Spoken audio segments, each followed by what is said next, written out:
Well, afternoon, folks. I am back. I cooked my lunch. I had that. Took a little bit of break to watch a little bit of videos. I watched Adrian's thing while I was eating. So all is good. And I did ultrasonic clean that SC30 board. And then I did some other stuff, but I'm gonna just talk a little bit and see if anyone else shows up so that they can see what's going on. Um, the people that were on earlier that may come back in and take a look at actually this. So yeah, the board was very dirty. It really needed a good cleaning. Oh my God, this foam is like stuck on the CPUs.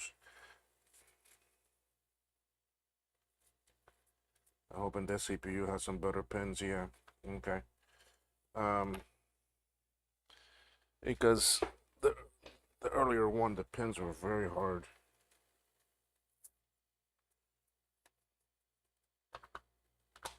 Now this is what Steve sent me from Tasmania, Australia. Sorry, I just like that word. Where are my tools?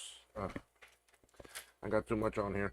Um, yeah, like I said, I ultrasonic cleaned the board and then rinsed it off in alcohol and then put it outside in the sun for a little bit and let it do its thing out there and bake in this wonderful Caribbean sun. Let me try this other CPU, see if this one.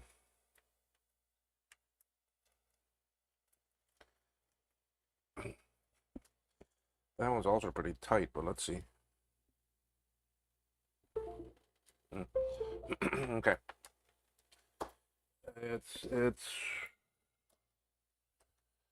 so people are back. Yes, I am back. Back.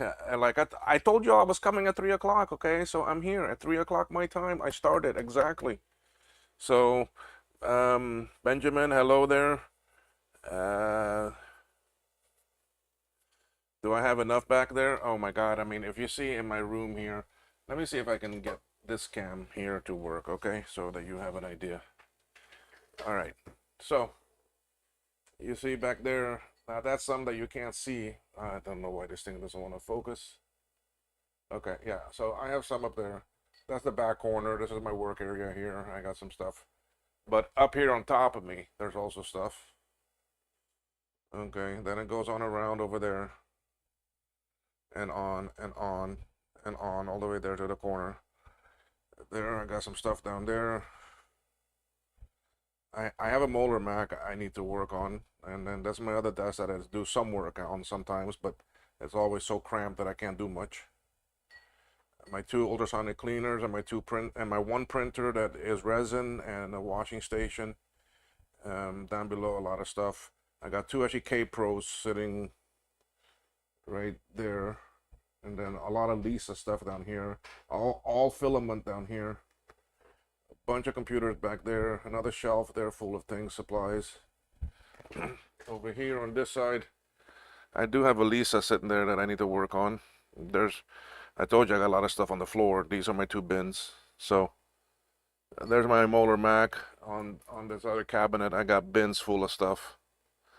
I have like 40 old laptops. Well, not too old, but that shoot, I don't even have time to work on them. So so yeah, a lot of stuff down here. I got some stuff that belongs to actually Jake in a tub over here. You can't really, yeah, there's the tub. But anyway, a lot of stuff in here. A lot of stuff works and some don't. But anyway, it is what it is, right? Oh, only two.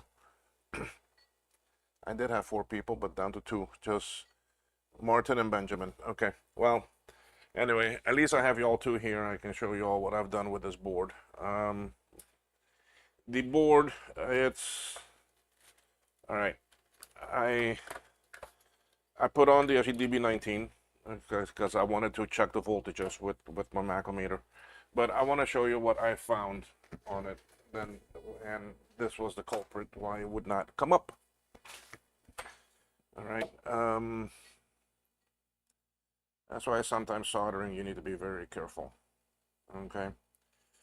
What happened here was I had a piece of debris solder from here. Is the focus okay for you? No. Okay, there. I had a piece of debris solder from here to here bridging this. Okay. And then I also had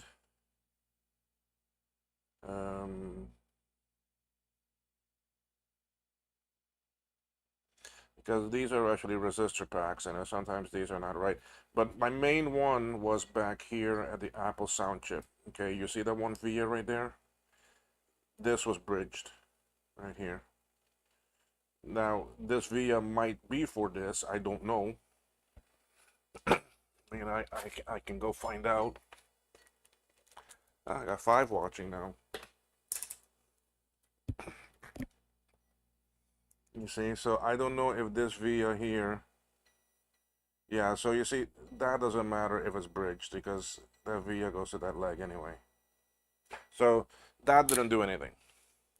I think it was more that one on that actually resistor pack, and then also a little bit of cleaning because I really did not do anything else to this board. All right, I did nothing else to it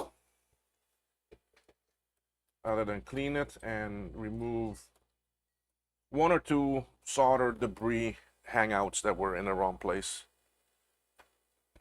I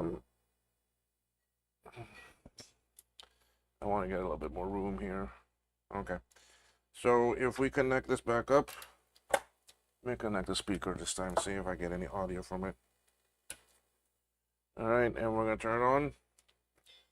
Yeah, I get chime, and I get my LED blinking. I get my screen.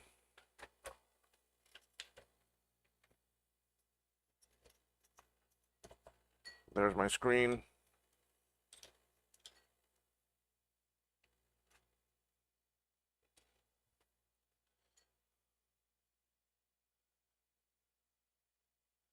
Yeah, plenty of things to keep myself busy, but a lot of that is just my collection. I do have some things I'm working on here and there. But you see, there it is booting up. And I was not getting this before. I was getting nothing. I mean, the RAM wasn't even blinking, and I was getting horizontal horizontal bars on the screen. So by just doing a cleaning and looking at my solder work, I found that one spot at the resistor pack that was causing a short. You see, so you can basically say it. I mean, you really gotta be good with your soldering. I mean, it's not a chip that was connected bad or anything, and there's no solder bridge on any chip there. It was just on a very simple resistor pack. There was some debris solder that was stuck on there that I guess wasn't enough flux or something. So what I want to do is I want to connect actually TechStep now to this and see how that runs, because a lot of times TechStep will give me an error like on the SCC or something that you normally don't see. Okay, so let me move some of these tools out of my way here. All right, let's connect TechStep.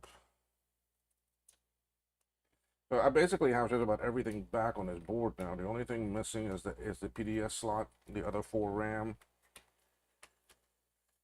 and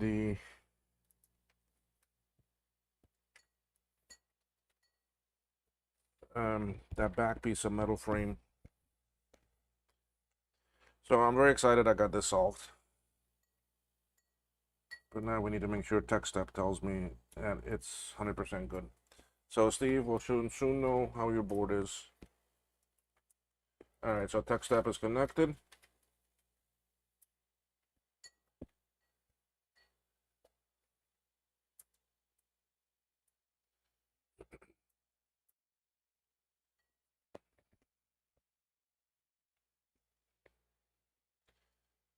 To terminate.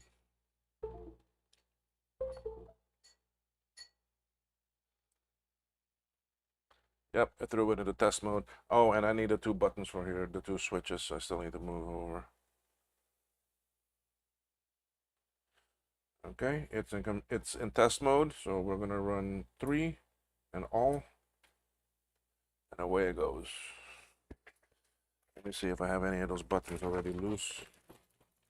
Yay, yeah, I have one here.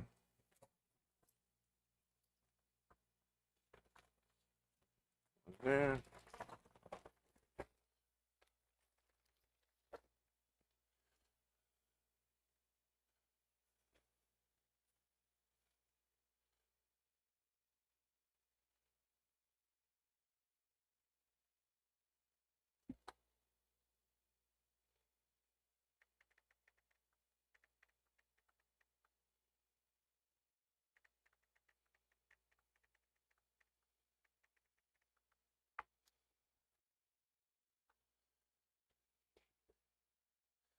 So what do y'all think? I mean, amazing, huh? Just a small little solder thing from one via to another, and that was just debris solder. So everything, all these chips work. I mean, I really didn't have to put any new chip on here. Even that one with a broken leg, I fixed the video RAM.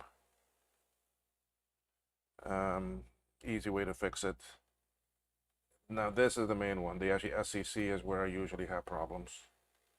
And usually it's related to the LS30s or those 175 chips. If this passes, we're good business. Ah, you see? I knew it. I knew it. It always does. Okay, well, let's go on after that. Let's test Scuzzy. Now I gotta test each one independently because as soon as it fails one, it won't continue.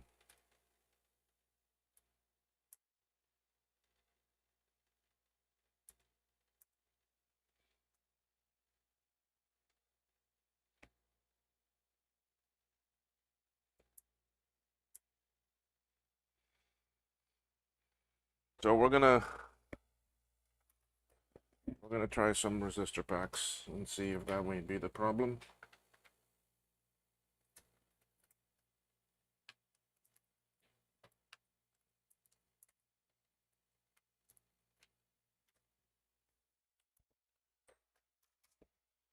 All right, they all passed.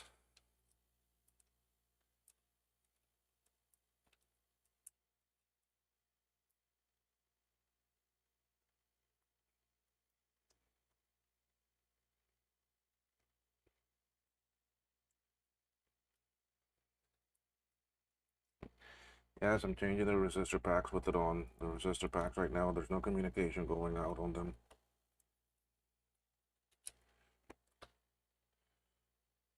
These are the two related to the serial and the SCC, so if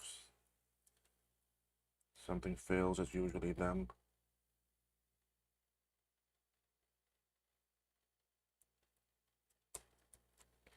Alright, so we go back now and test the SCC again.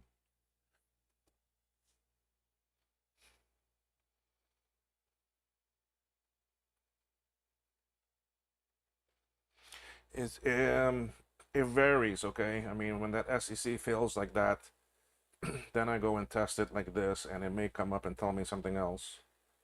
A lot of times it is bad resistor packs, okay? These Born resistor packs are very flaky.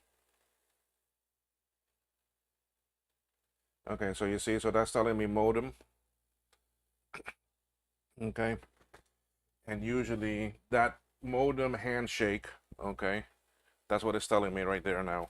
And if I look at the schematic of that, of this machine, matter of fact, I sit on that screen most of the time on the page for this. Sorry, I can't show it on the screen right now. Well, can I? Hold on, let me see here.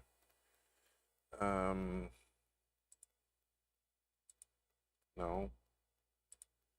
No. Oh, well, wait. Yeah. Is that it? Can you see it? But then I can't see what you're...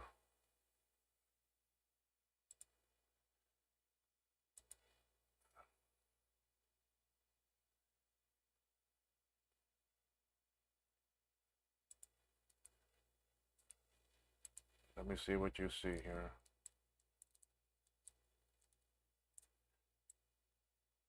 Okay, yeah, you are seeing it. Okay. You see here where it says handshake IB. Well, better coming out of here, okay? All right, you've got handshake here for A and B, and usually modem is serial, which is the actually A line. So I may have a bad connection here on the LS30 on pin 18 that then goes to resistor pack 2, which is this one back here, goes to pin 12. Okay, but then there's also handshake on the 175 chip. Okay, now I'm more liable to believe that it's the 175 chip than the LS30. I don't know, were you able to see that? Okay, so I'm more, if I go back to the schematic here, okay, you can see here there's a HSKIA that comes out of the 175 chip. Okay, and that comes out of pin 10 and then goes to the serial also, you see. Comes out of here on pin 2 and then goes to pin 2 on that. So I'm going to switch this 175 because remember, these were the 175s on this board that look kind of yucky to begin with and bad. So they may be damaged because they're very finicky. All right. So I'm gonna switch those and see.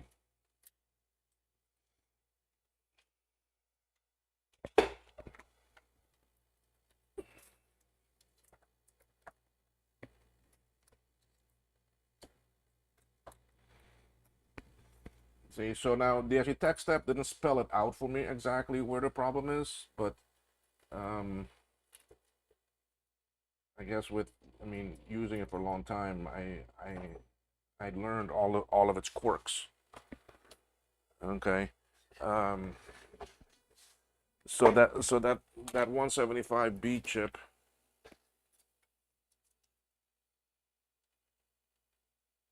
is this one here.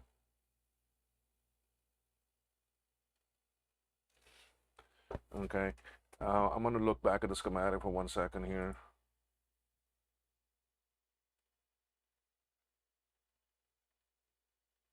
Comes out of pin 10. Okay, so 1, 2, 3, 4, 5, 6, 7, 8, 9, 10.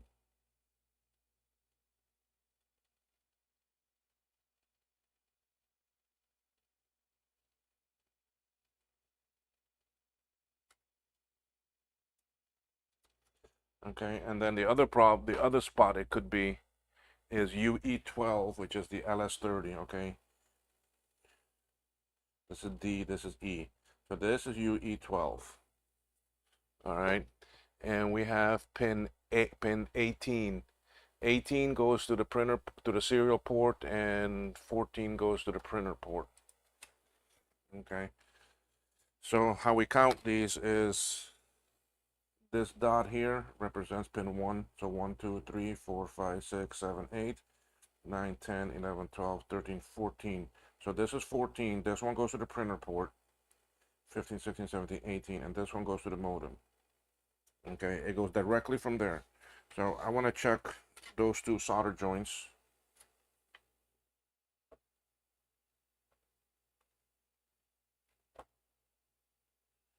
Okay, the solder joints are real good, so it's not a problem there.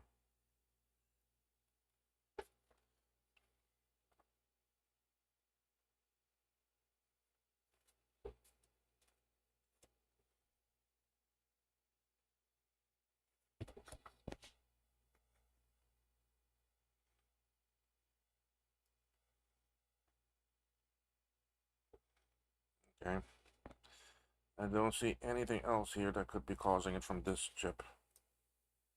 I don't see no bridges or nothing, so I'm still leaning towards the 175 chips.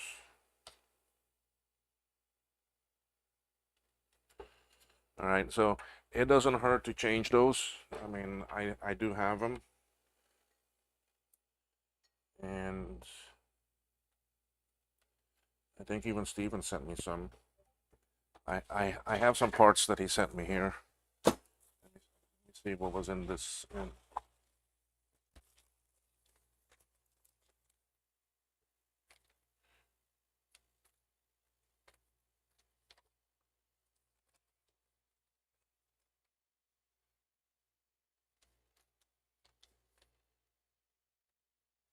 Yeah, see, I mean, he sent me some, so I don't have to use my own. I can use. He sent me 3. See, here's the tub. Here's the tube.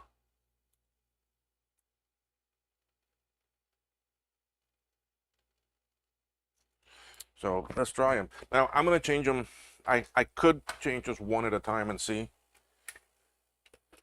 I mean, just to do some of our testing, I could do that. So let's just change one here.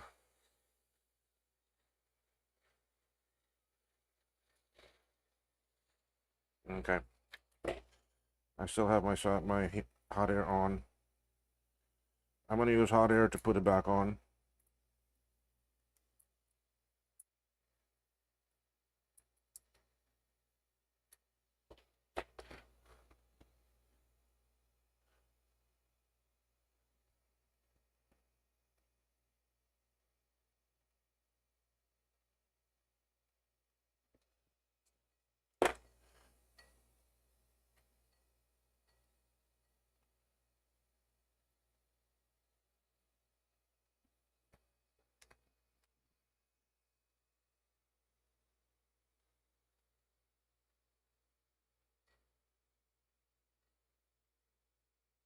I'm just heating these up and let them melt again. They'll get nice and flat, and they'll go shiny.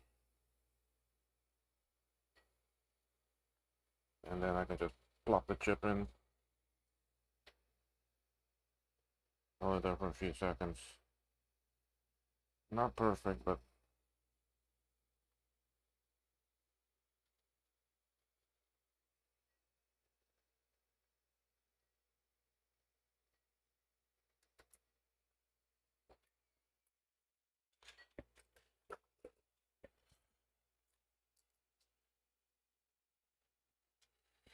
all right. Let's make sure all these legs are holding. They should be.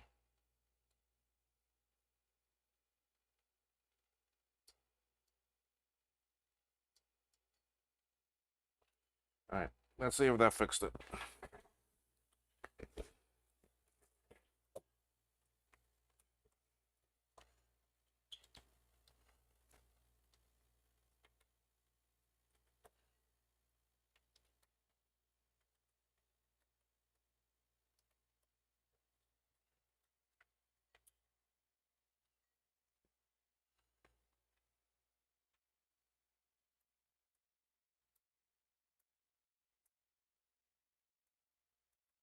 Hey, that's power.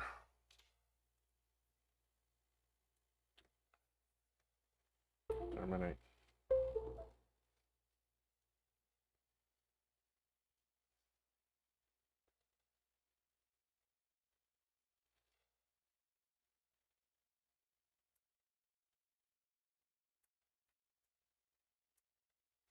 We test the SCC again.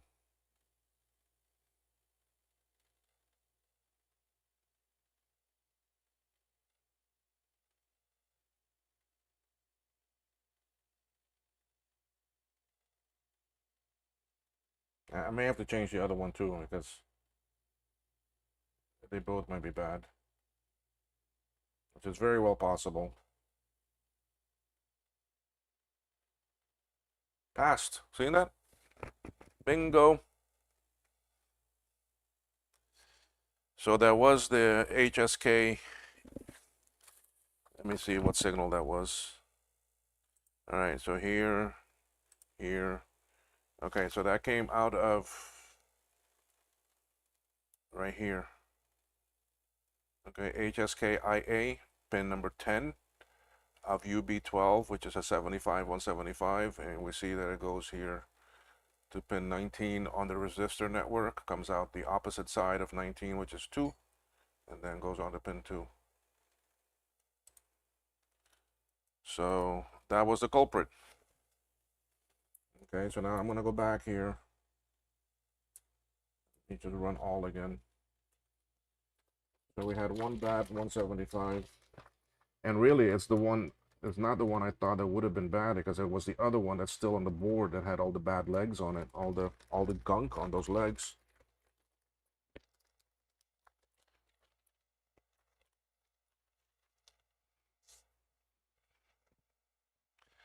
So interesting fix, huh?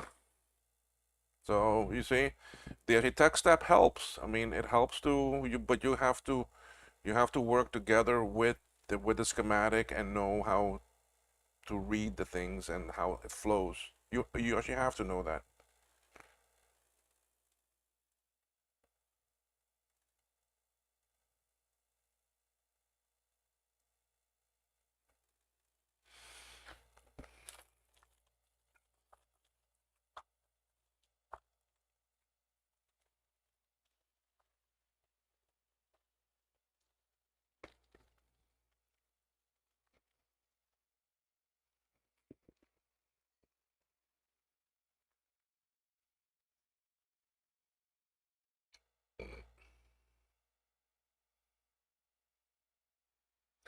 Yeah, it gives you the general idea where it is, okay? Because you got to remember when this tech step came out, okay? It came out in the 80s and early 90s, right?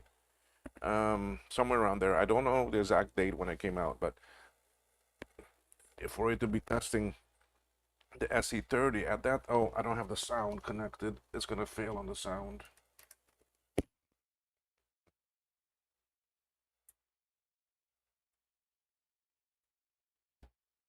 It's gonna. I mean, here the sound will pass now, but um, at that time the technology wasn't as advanced as it is now to test things and to diagnose and to figure out and actually spell it out for you.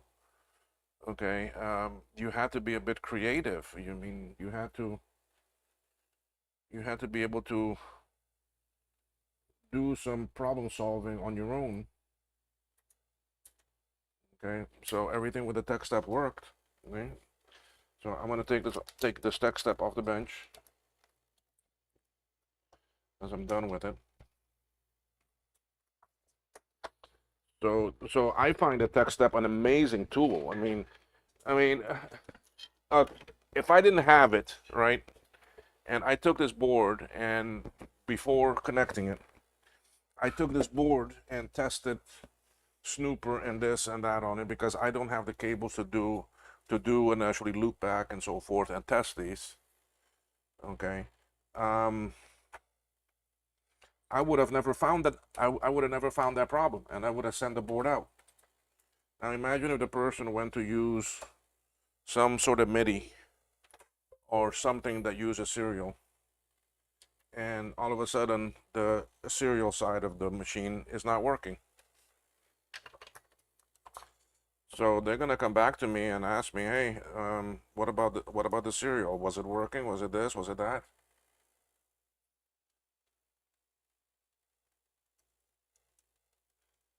You see, you follow me? So um, it is better than Snooper in a box. I mean, a Snooper you need to have a working machine for it to boot up. A tech actually step you don't have to. Okay, as long as it can behind the scenes make the connection to the ROM and to the SCSI, um, it will boot up because um, each actually tech step has a SCSI chip on it, and it communicates directly through the SCSI port to the ROM, initiate some code that is in the ROM of the machine. Okay, and from there it will then do the different tests together with the ROMs of the tech step. Right now, this one, I mean, I have all sorts of different OSs on here. This one is 755, but this is the standard. This is not the 32-bit version one. So even if I go into control panel, I don't think I'll even see the 32-bit option, will I? Because it is not clean, you see. Now I do have one that I can run with a modified ROM and that is clean. That then allows me to go to 32-bit mode. Okay, now I do want to run Snooper on this too.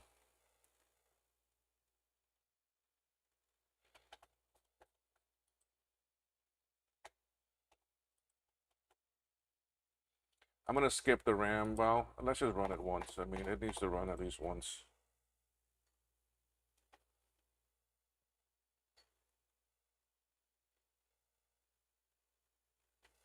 Yeah, Mel, I have all different images. I mean, I have one master image that I can just that's got more than one OS in it that I can use System Picker and just pick a different one and then actually reboot.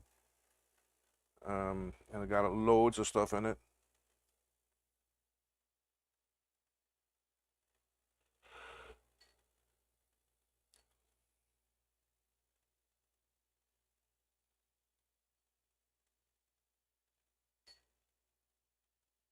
I do like 7.1 also. 7.1 is a very quick, fast boot system. It comes up and away you go.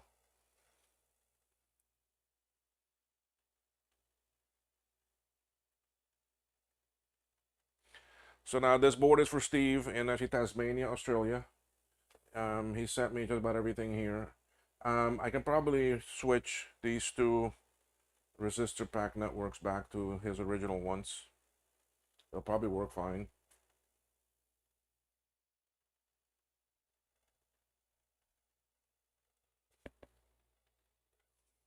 I should have done that before I put away tech stuff. Oh boy. So here everything is working. I mean, so far I haven't had anything fail. No.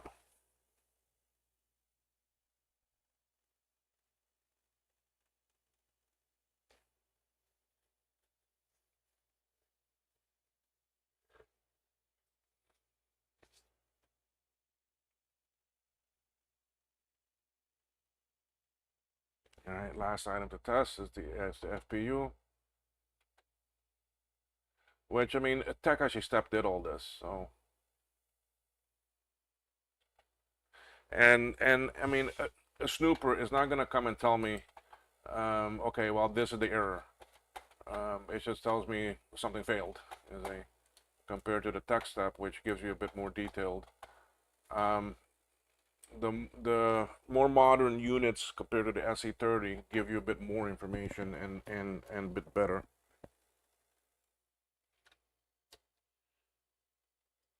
Okay. I need to bring the tech step back, but I'm only gonna test the I'm only gonna test SEC because I forgot that I took off his two resistor packs and I put on mine. So I want to make sure his are good.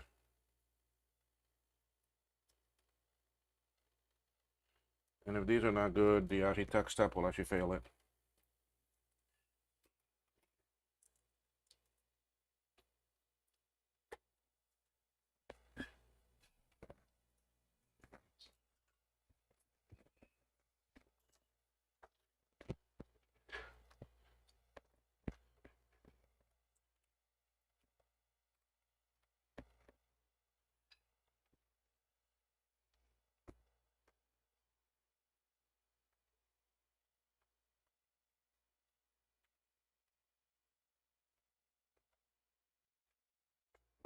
I'm not even gonna connect the audio because I'm not even gonna test the audio. I'm only gonna test SEC here.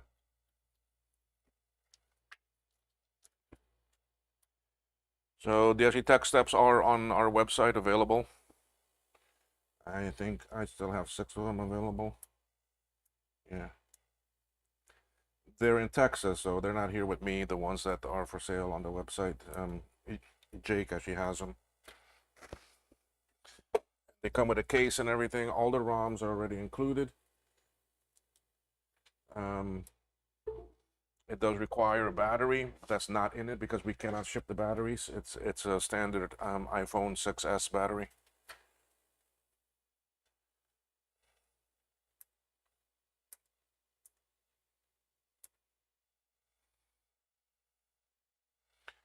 So all I'm doing here is just to make sure that his two resistor networks that I took off are good. And if they are, this will pass. If not, it will fail.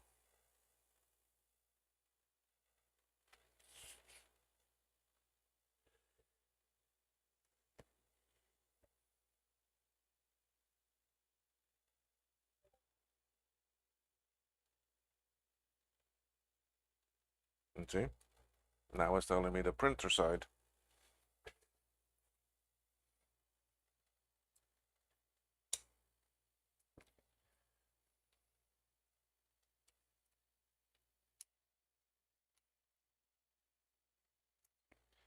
I might have to replace that other 175 also.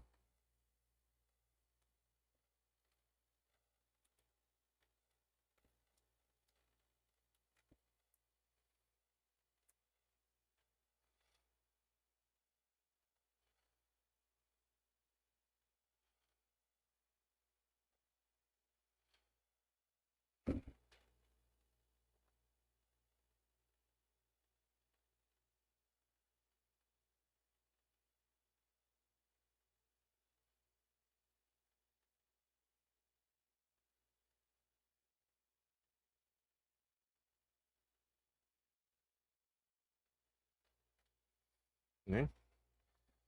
I bet you both of these resistor packs are bad.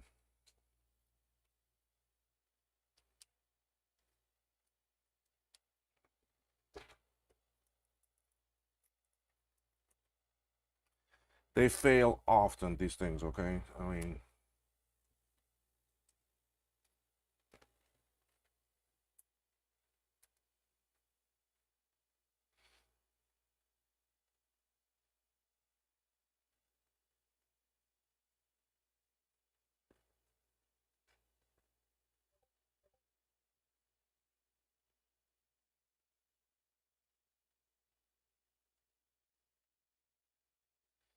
if these two are bad, I bet you the one for the floppy is also bad.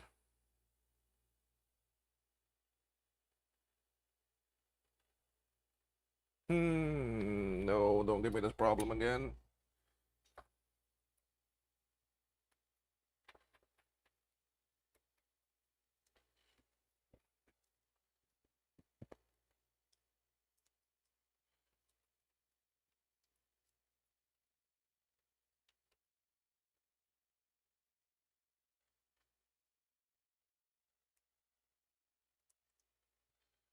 That dog is sitting here looking at me like, when you gonna take me over to my mom's house?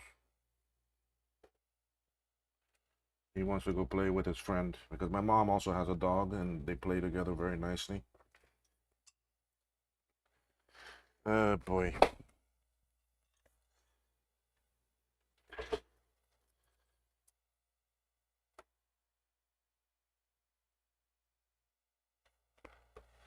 Yeah, they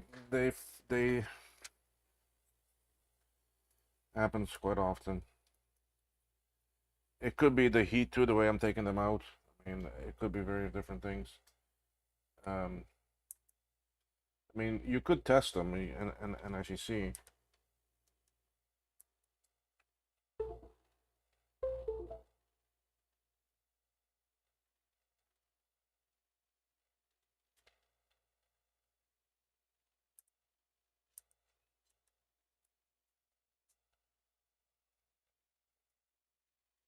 I mean, it's really easy to actually test them. Remember that the four corner pins don't do anything. So, pin 2 to 19, okay? Just put your two probes on there in actually resistor mode, and it should give you about 48 ohms. So just do that going down across each one, just across from each other. Measure it and see if they're all 48. You see? So this still has a problem. I'm gonna change that other 175.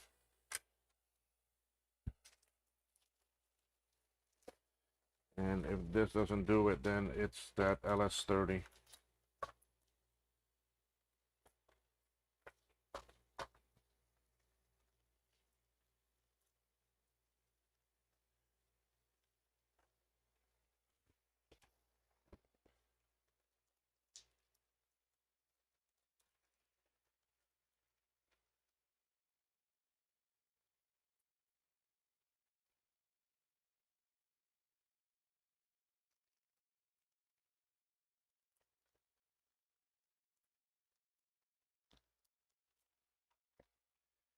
That LS30 is a problem because those are custom chips.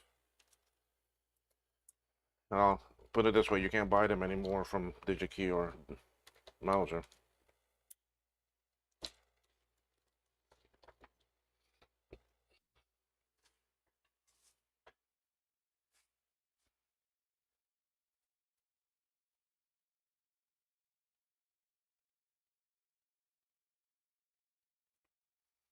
So that one there, I'm going to do the same thing. I'm going to take it off with some hot air and just snap the other one on there right away.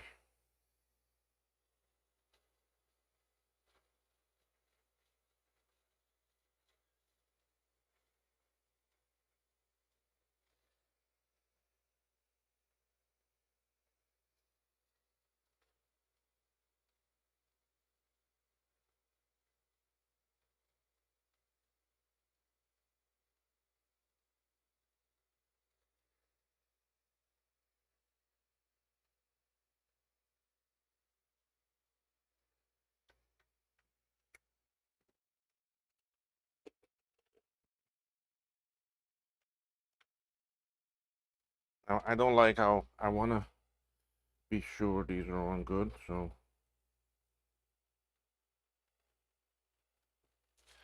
I'm going to come behind it.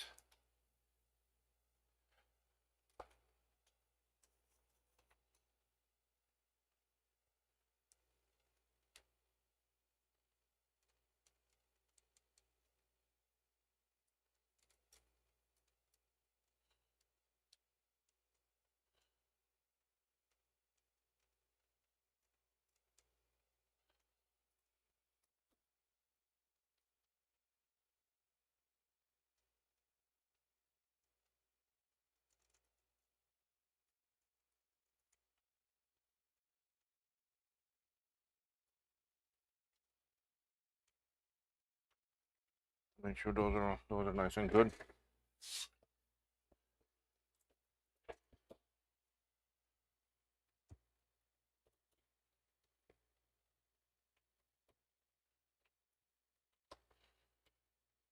I had another machine, that one of these other ones that I fixed for someone, one of these 9, that was also giving me the same problem, and I had to replace the LS30. Even after doing this, the 175s, the LS30 was still the cause of the problem.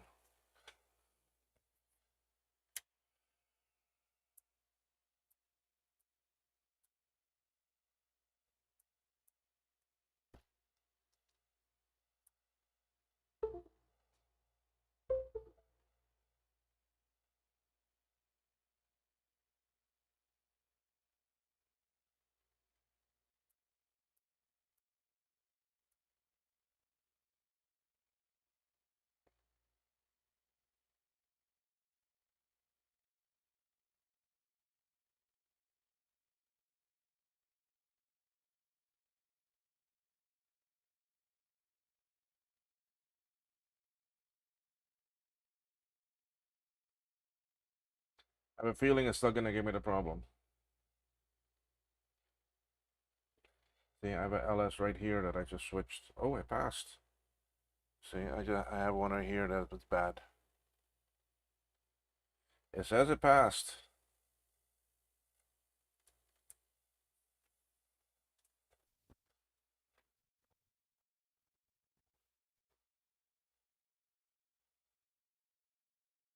So without the tech step, I would not have found this problem. And this is one of the benefits I have of when I do these boards, I do a thorough testing. Um, just gonna go into ultrasonic cleaner one more time, go through cleaning. I'll test it again one more time, but when I time I tested internal, external SCSI, I test the floppy, I test all those things before I send them out. Okay, so it's passing. Now, um, I want to see if it will pass. Now, you know what? Before I, you're gonna see how I test this.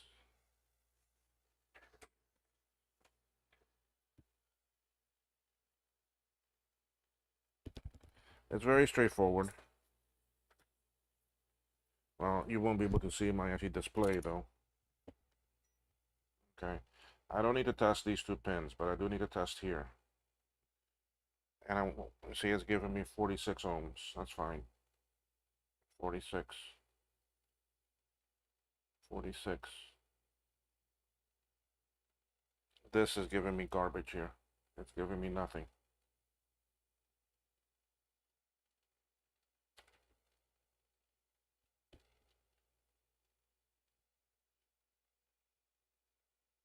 Okay, now it's giving me 45. 45. 45. 42, that's a bit low.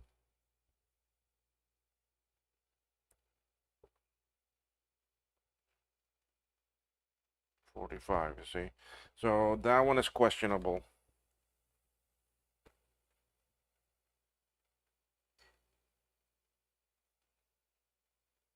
$45. $45.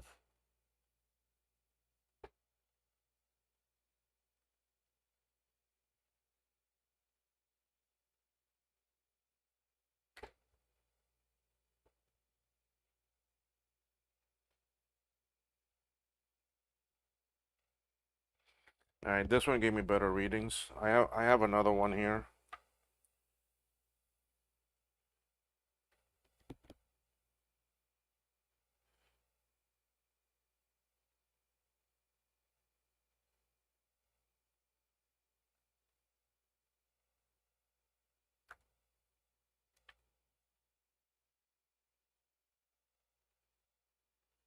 See, this one here, everyone I read is giving me 50.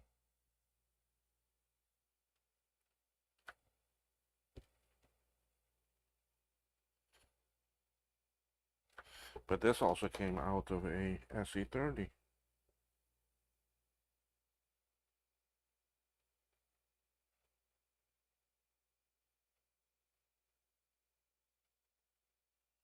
I'm more liable to believe the one that's giving me 50.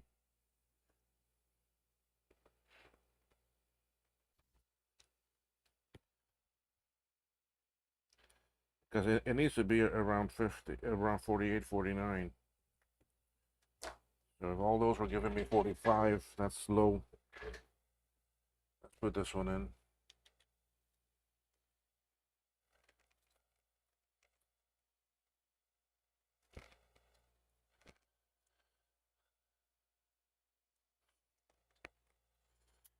Okay, let's test it and see what we get.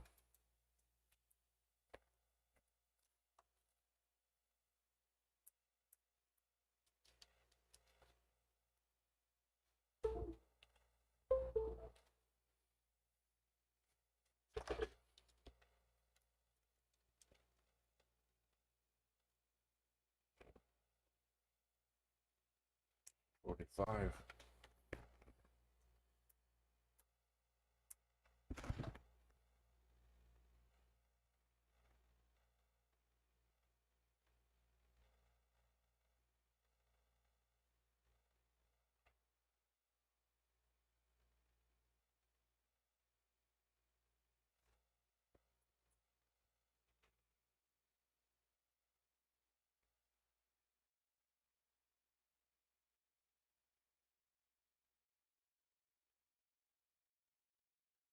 That one passed.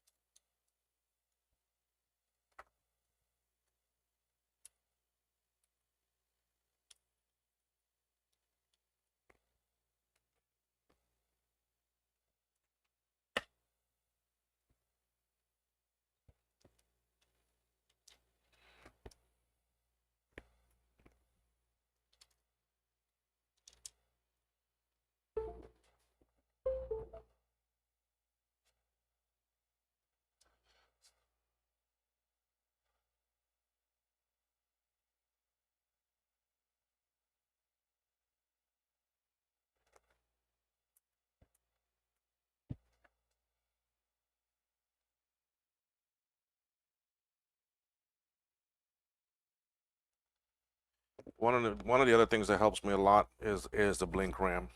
I mean, I can tell right away if something's gonna work or not with it.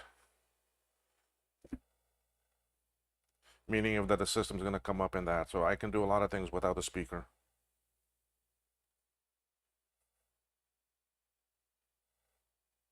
It passed. So okay, so I guess it's not the resistor packs.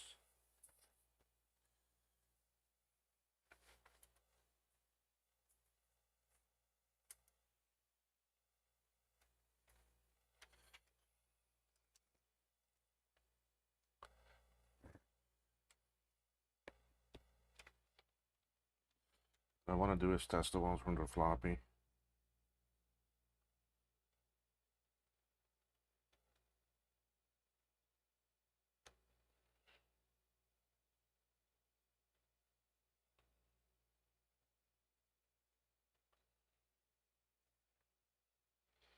It passed again.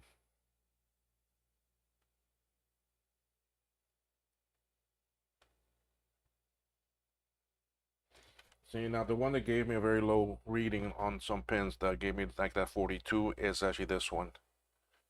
So maybe that one was bad. Okay, so I'm going to consider this board now good.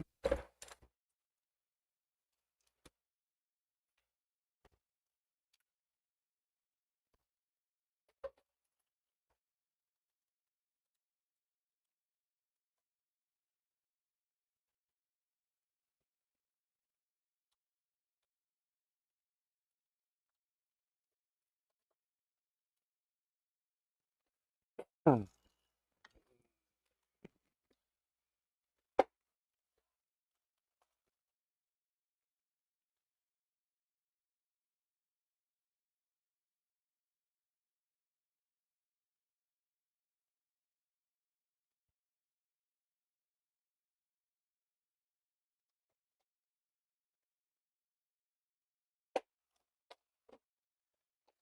Sorry, I'm just getting something ready here.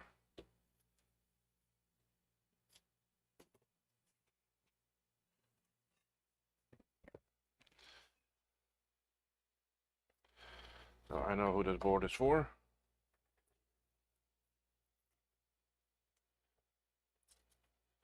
All right, I do still have some more soldering to do. I mean, I got these to put on, but I'll do that off camera. I'm not gonna bore you all with that step.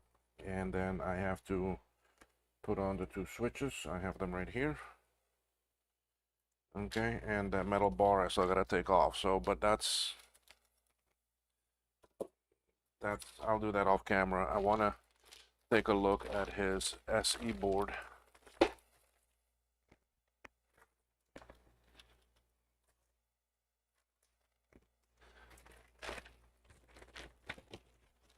So what y'all think about that SE30? That was, I mean, y'all saw me start and finish a complete reload live right here on the stream.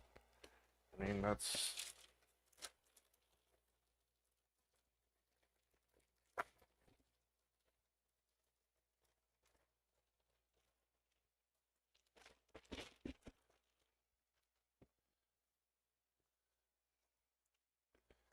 down to 5 people. Was up to 10. All right, now I don't know much about the SE at all.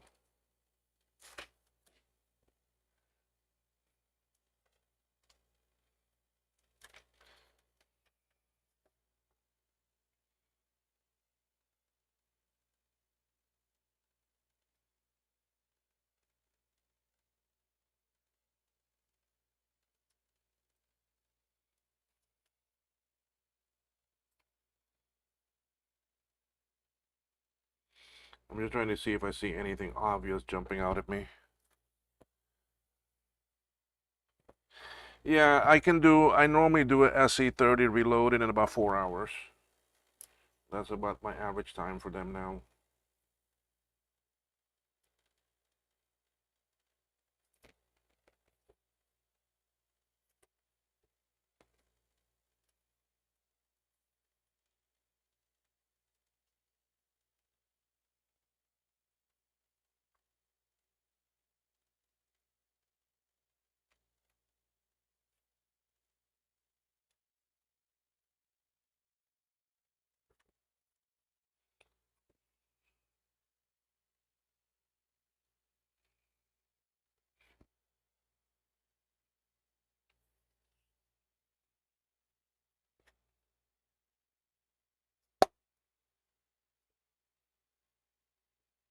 I'm just looking for anything obvious.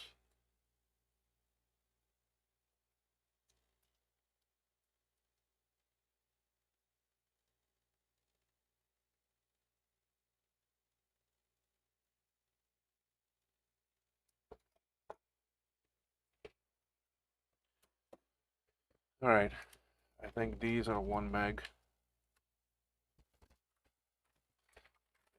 This machine won't take very high memory.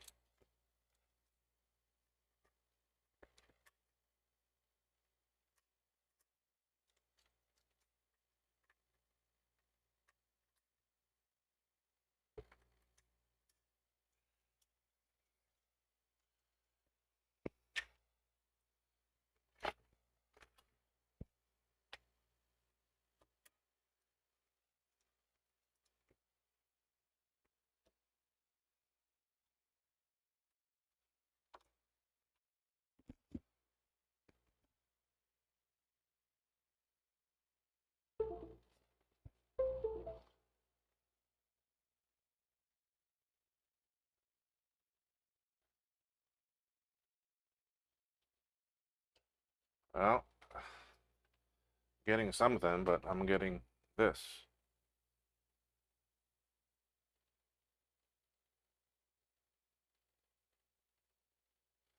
So I need to figure out what this is. I mean, again, sorry, I don't know much about the SE at all. Okay, so this is where this is all brand new to me.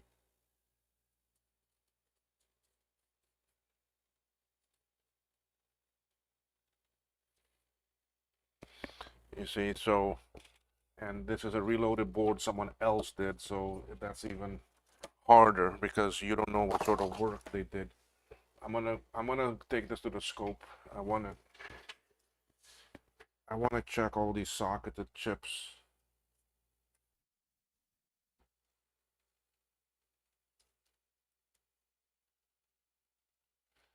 To see if I happen to see anything that might be out of place, like a leg not sitting in good.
High, ROM low. This is the swim.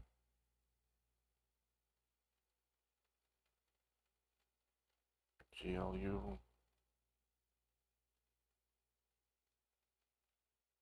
So, any of you know anything about SE? Tell me anything about the SE. Ah, there's the RTC chip. Crystal right there. Put in very good.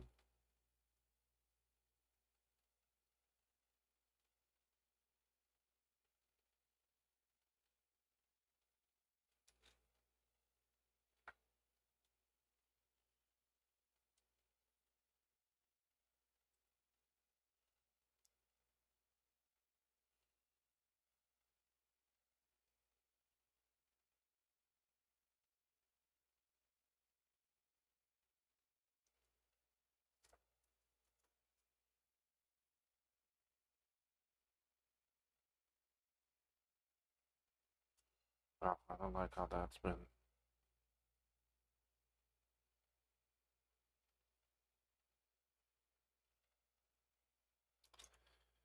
I mean, that looks like it's.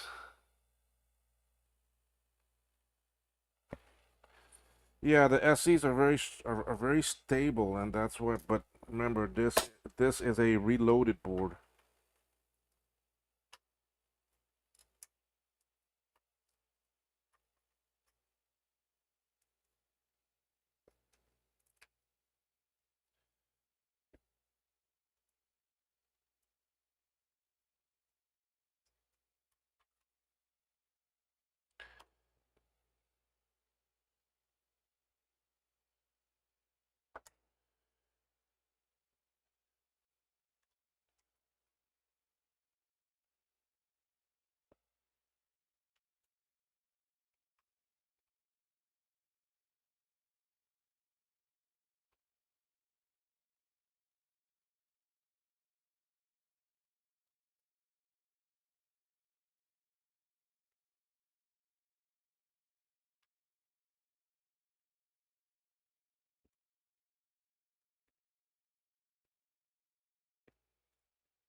Reloaded board can have a lot of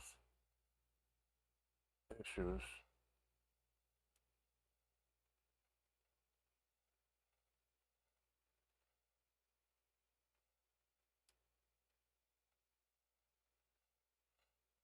From wrong parts used at the wrong place, or not soldered in good, or all sorts of different things.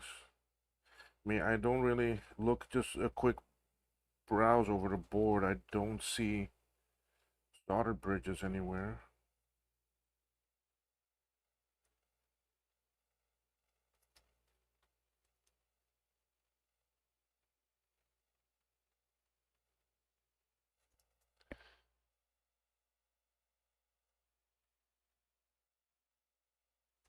The ROM chips might be wrong.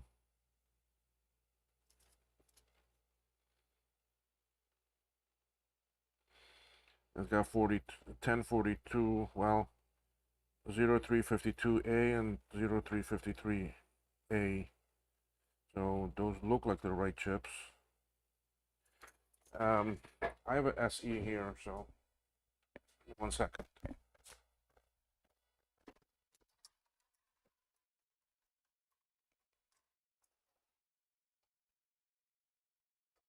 Oh no, this is not a SE, this is a 512. No, it is a SE, yeah. It's just a little bit different. It's a little bit different of a SE, but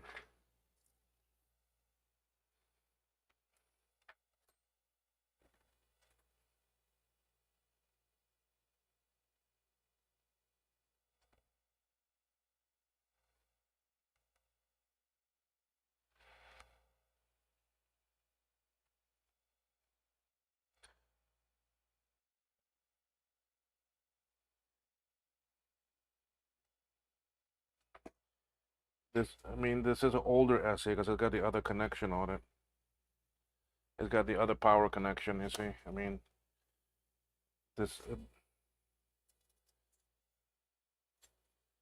see, this is an older SE that I have here. No, this is not a SE. This is a 5, this is a plus board.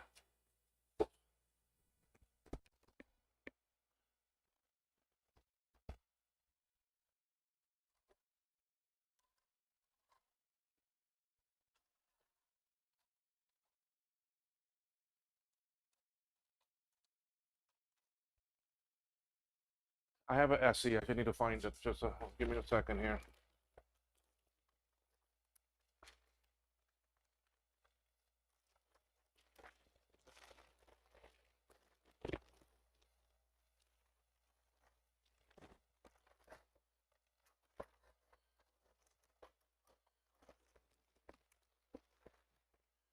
I can't find it right now off the top of my bed. Off the top. Uh,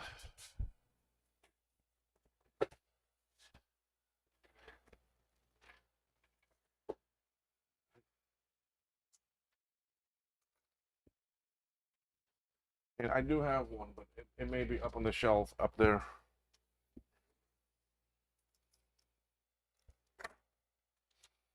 So let okay. 352A is high.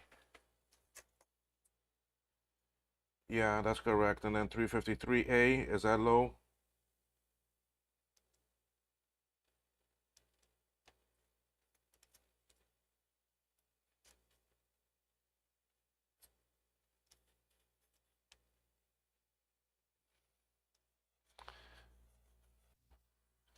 .43A.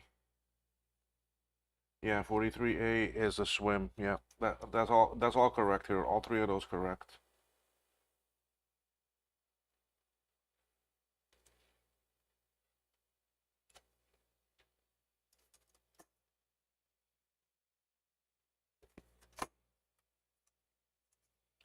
This processor chip was in here very, very loose.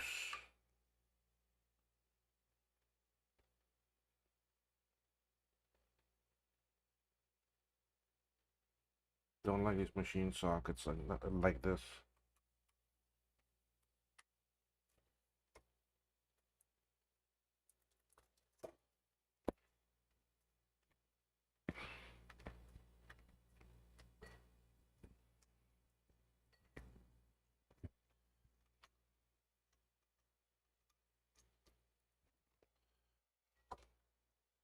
Yeah, that machine was a plus. That wasn't an SC30 that I pulled out.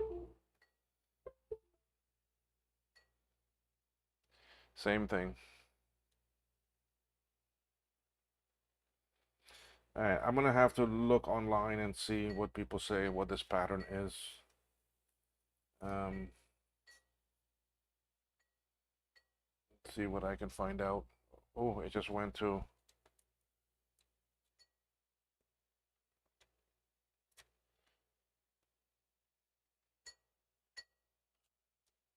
It just went to a SADMAC that looks awful. I mean, this pattern, the way it is, knowing what this pattern is and how it appears, it's acting the same as the 128, the 512, and the Plus when they got bad memory. You see, because it goes to a SADMAC like actually this. See that? And usually that's bad memory. That's something to do with memory.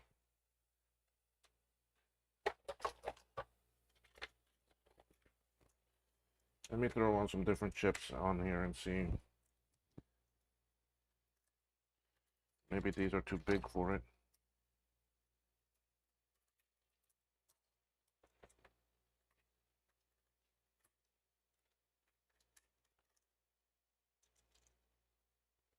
Yeah, but yours has a wire on the bottom, but I mean that's the original SE. Remember this is a reloaded, so any correction that needed to get made to the board has been made.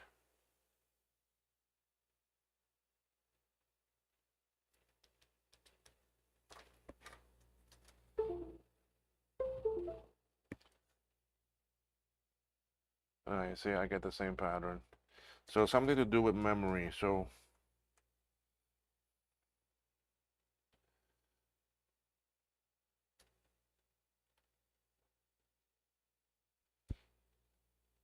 see, it goes to that SADMAC.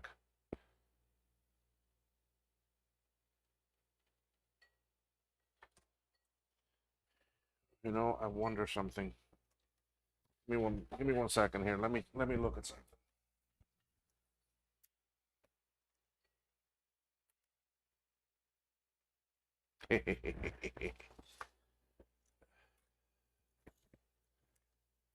Let's see what this boy can tell us.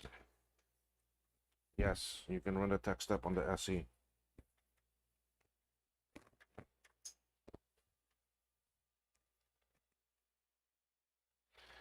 Um,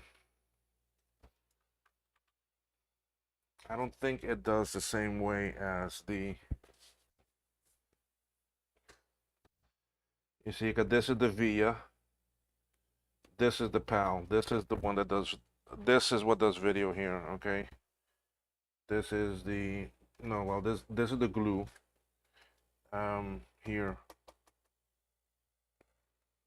doesn't tell me what that is though, but if I'm not mistaken, it's there.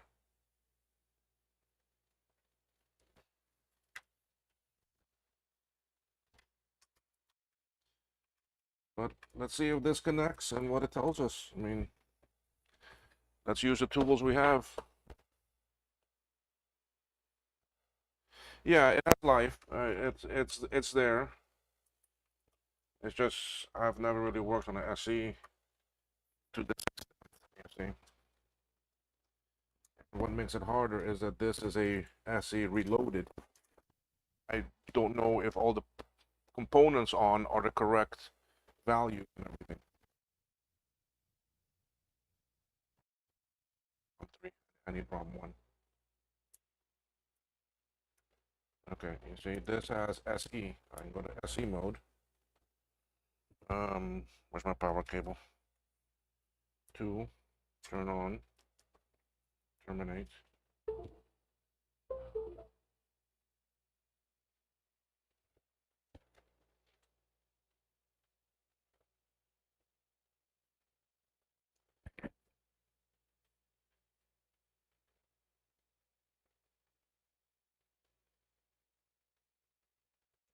This is taking a long time. I don't think it's gonna connect.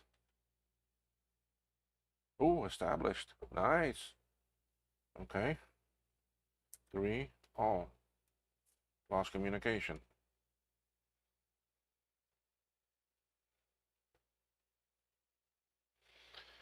All right. I get this fault when the ROM checksum fails. Okay, on a SE30, it goes right into failure, like I see that.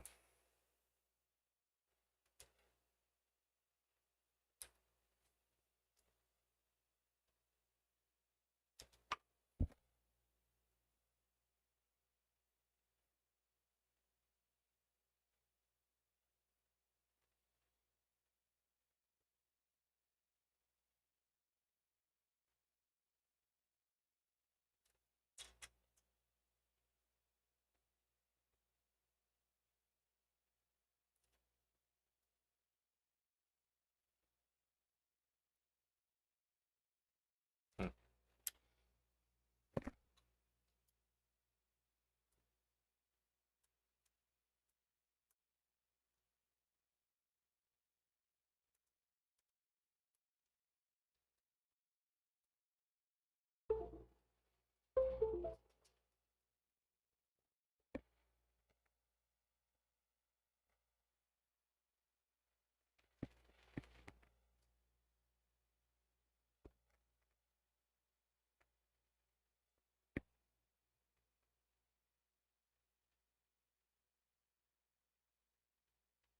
Come on.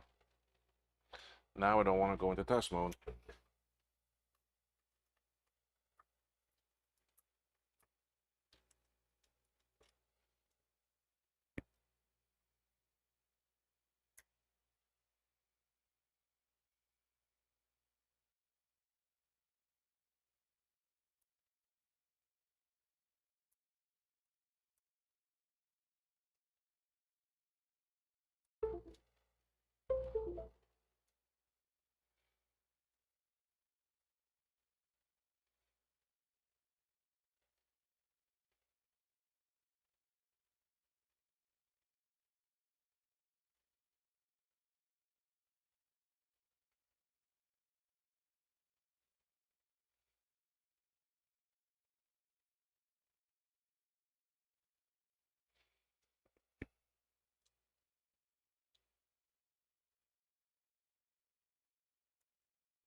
It's not making communication. All right, I have a lot of. It connected once, then didn't.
This is for the floppy and that, so I'm not worried. These two are the ones for the serial. Now the other thing is this uses LS32s instead of 30s like the SC30 does. I just want to make sure they're in good. You know what? I'm gonna test these. As I pull out the chips, I'm gonna test them.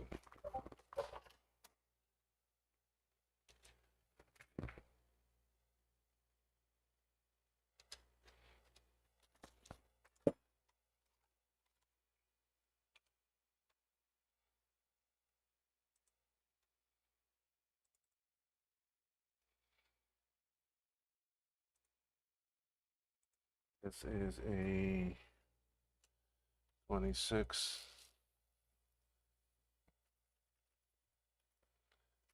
LS32.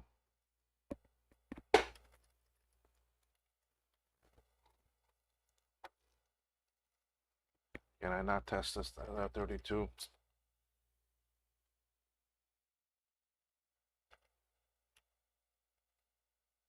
No, I can't test the 32s. Damn it. Not in the database.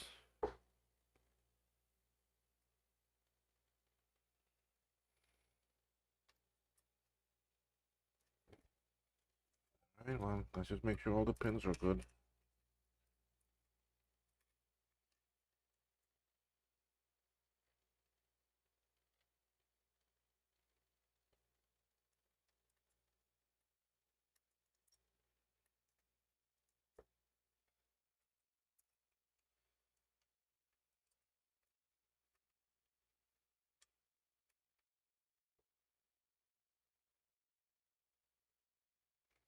What is this?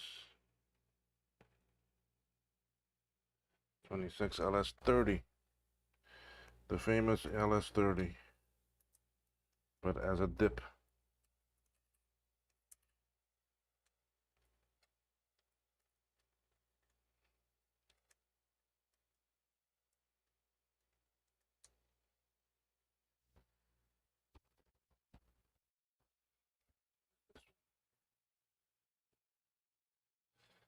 Custom sound chip. Sony sound chip.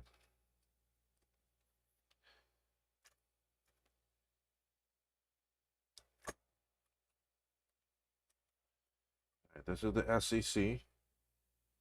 Same thing, same chip SE30 has, but just as a dip.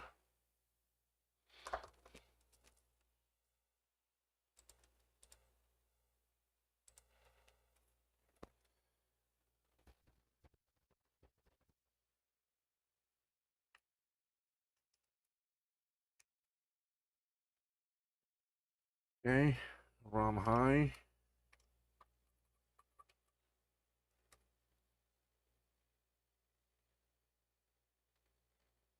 I don't like these sockets.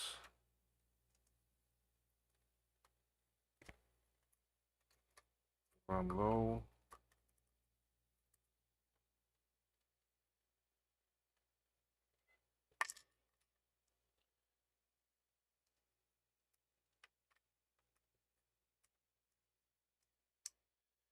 Swim.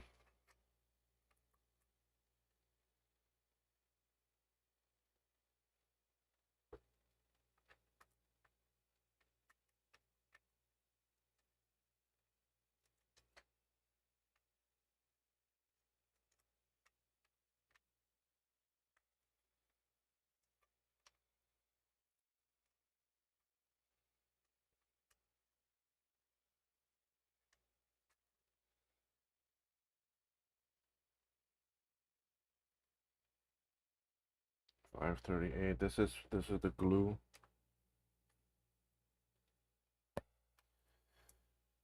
This is your ADB. So you see the SE30 has the same chips, just different format. Your RTC.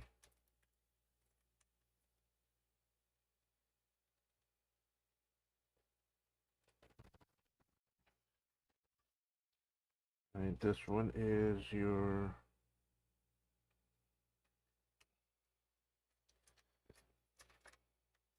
This is your VIA. Again, the SE has the same chip, SE30.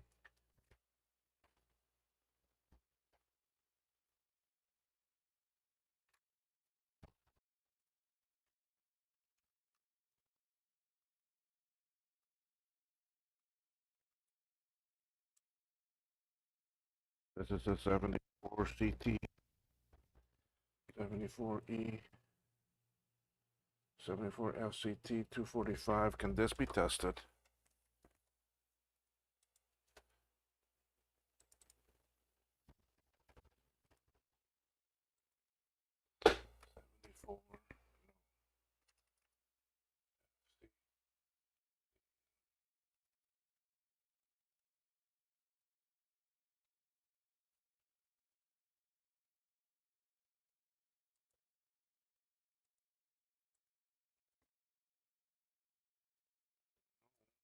The right one, but we'll see.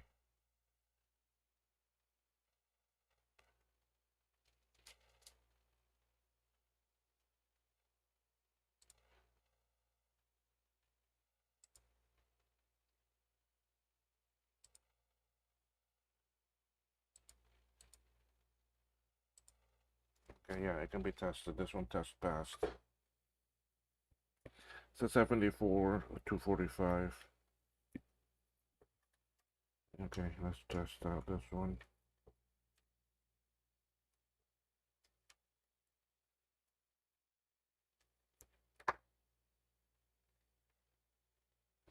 Same chip.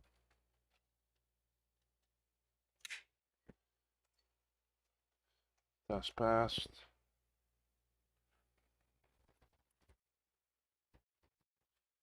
One of these 74 257s.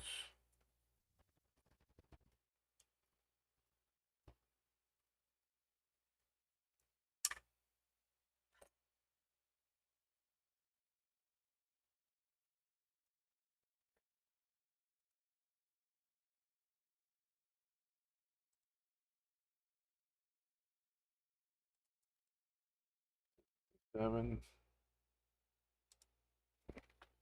First one pass.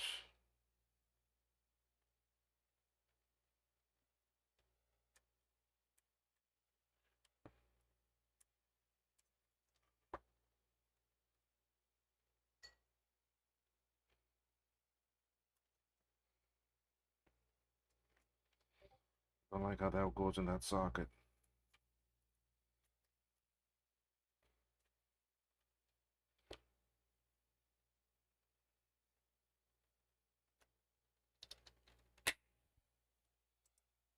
Okay, this one pass.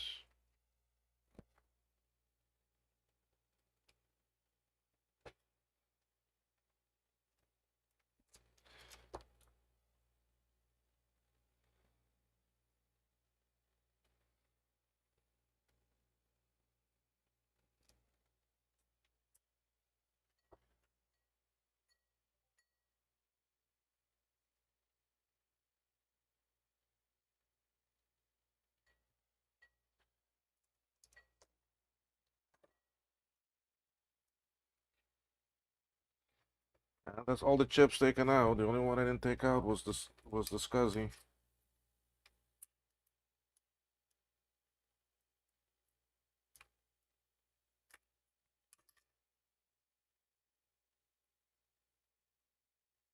Had a bent leg.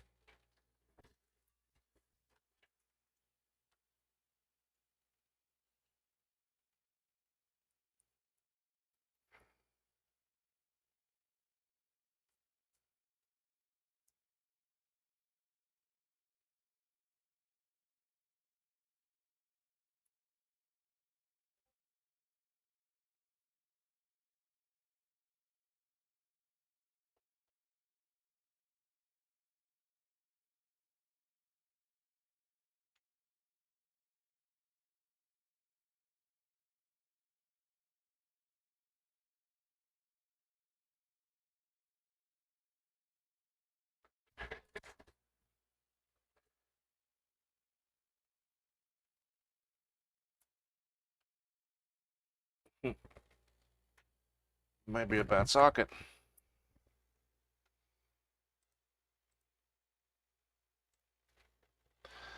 Might be a bad socket on here.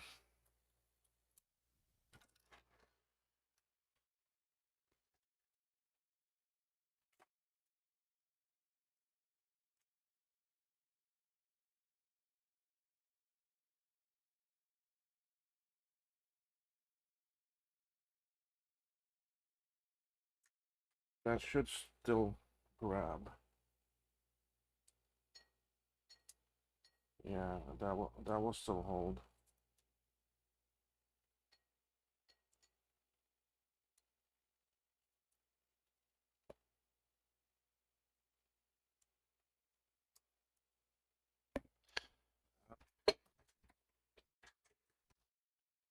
Best I can do is stick it in there and see.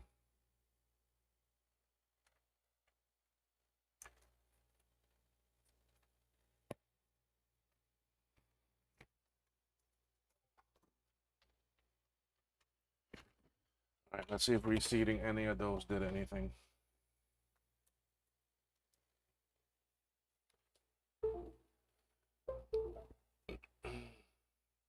Nope. Although it's not as bad as it looked.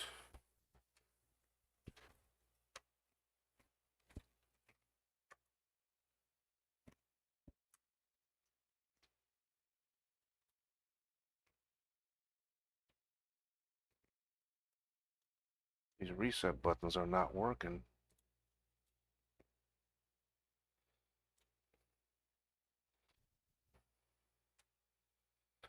I gotta take them off first because if those reset buttons are keeping it low. Hey there, Mark. How are you?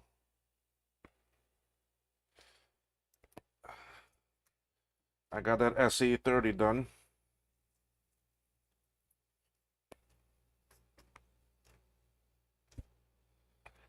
Now I'm working.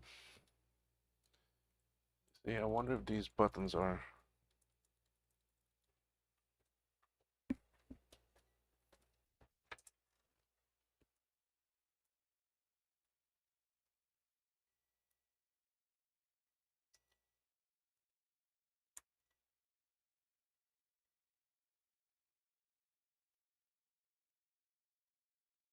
Buttons are fine.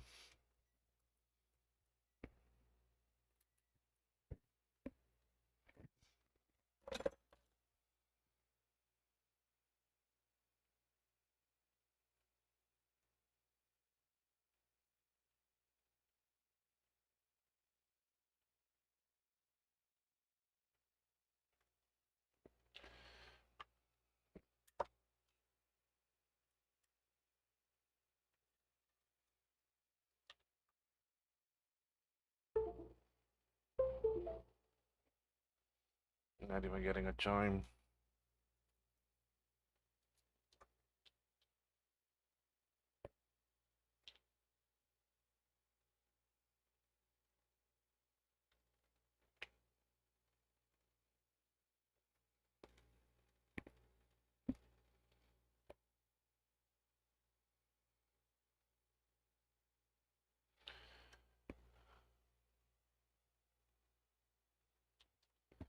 All right, let's connect this back up and see what we get.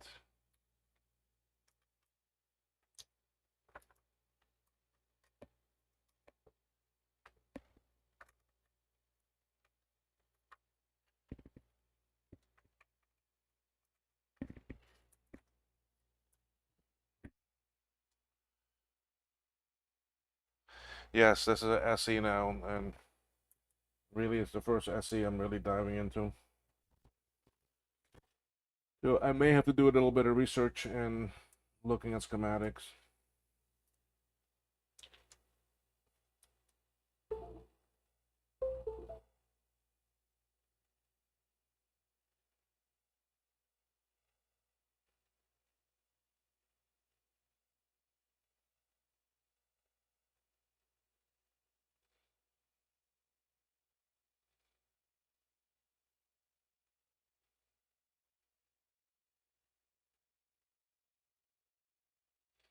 See, it's not pushing it into test mode.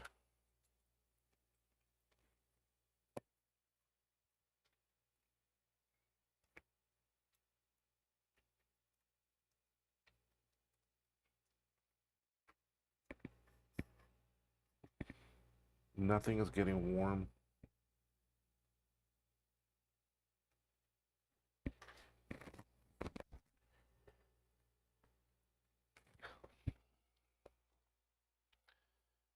Let me see if I can find my SE schematics here for the SC30. Well, for the SE.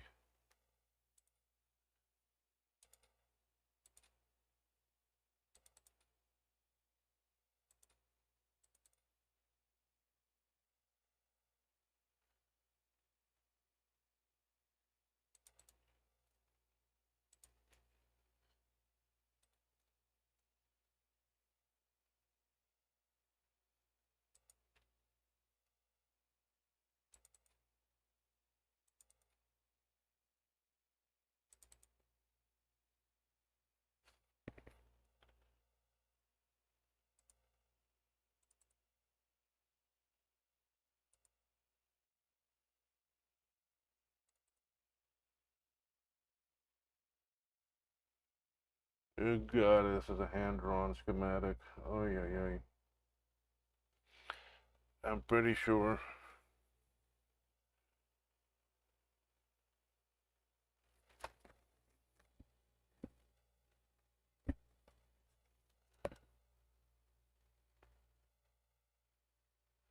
I have to find a better schematic.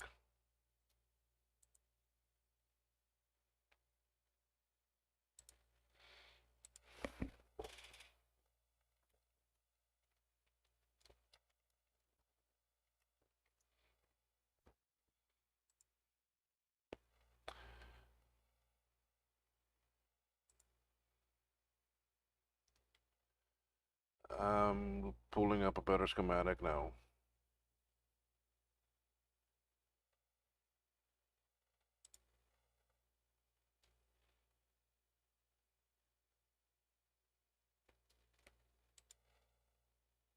Trying to. That one not better.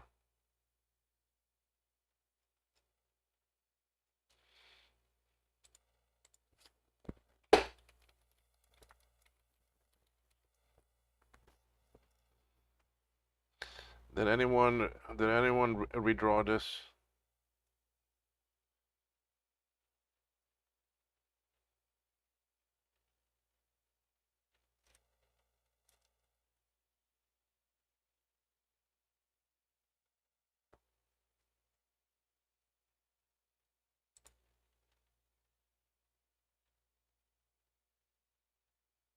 Well, that's what I'm wondering too. Yeah, this is his board.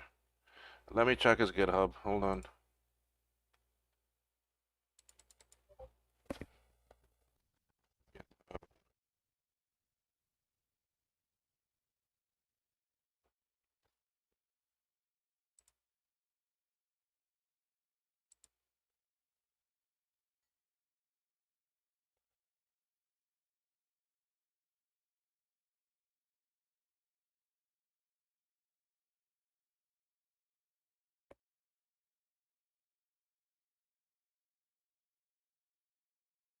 Mm,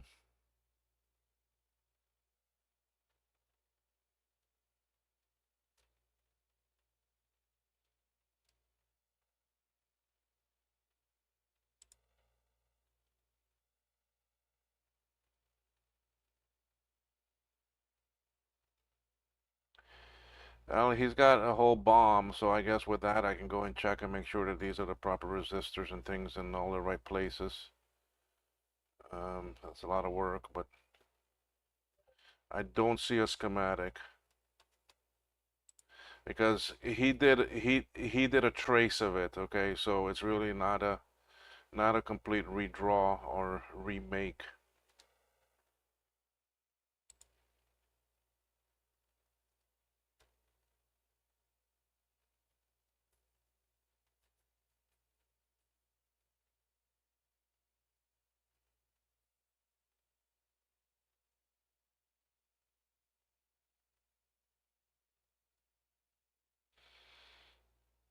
Mm, all right. You know, makes me wonder. I just read this here on Kai's page. This glue chip.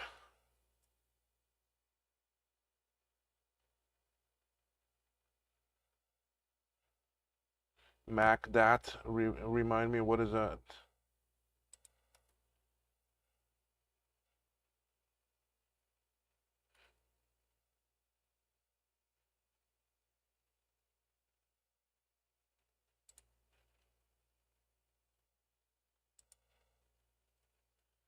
Hold on.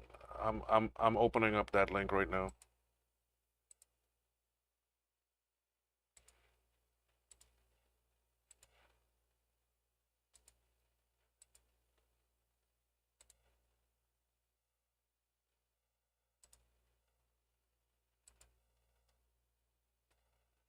Why is it telling me I can't open that link?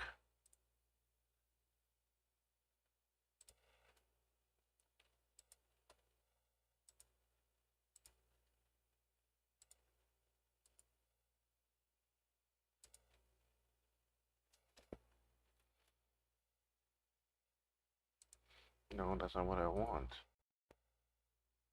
I want this link.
That.net. Okay, hold on here.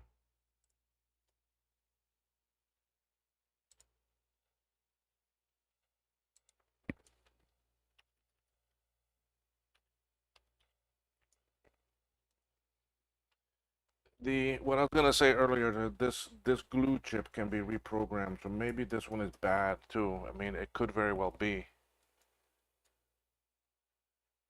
Um, I can program a PAL to do it, so, and I do have them. Okay, I can't seem to open up MacDat.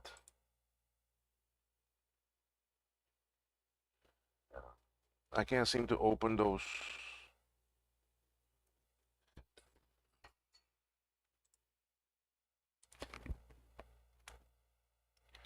MacDat.net.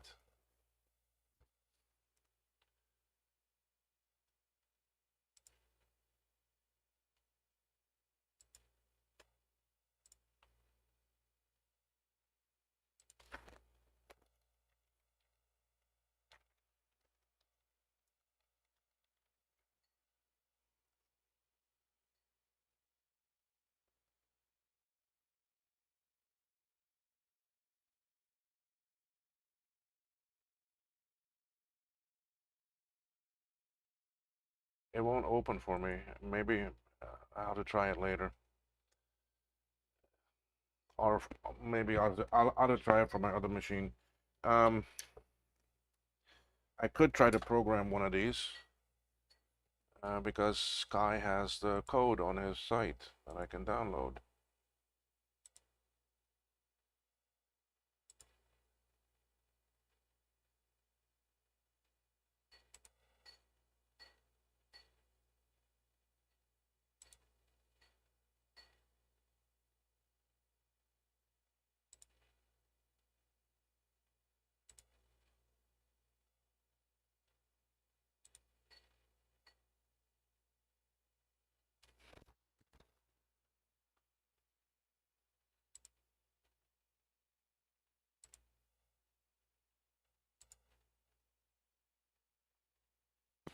All right, let me get one of those chips. I can program one right now and see. They're they're right here. Oh, where are they?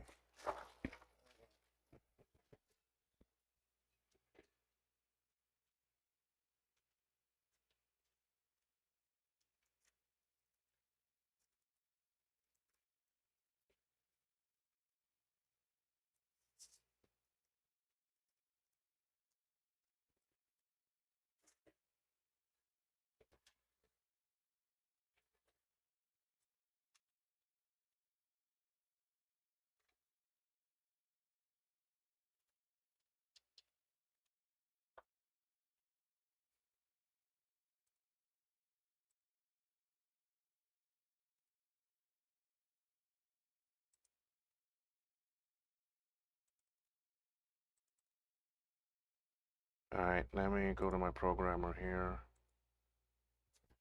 Gal 16V8, which ones are these? Gal 16V8D.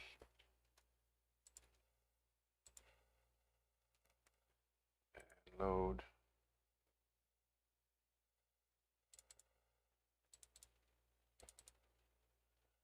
Okay. Program. Programming it. Done.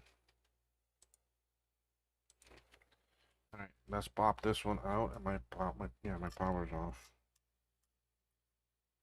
Let's see if that might have been the issue. Before that, straighten out these jet lights. I everything falling.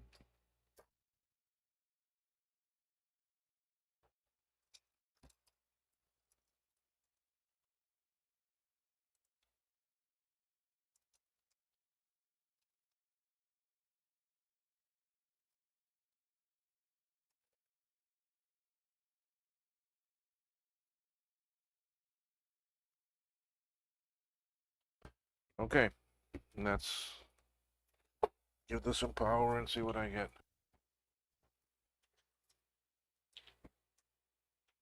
Nah, still not gonna get anything. Nope, still got the same thing on the screen. Although the pattern changed a little bit.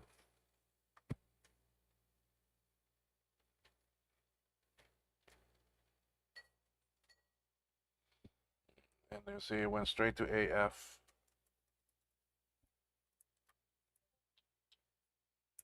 Test mode. Let's see if we can connect. It connected once and then not again.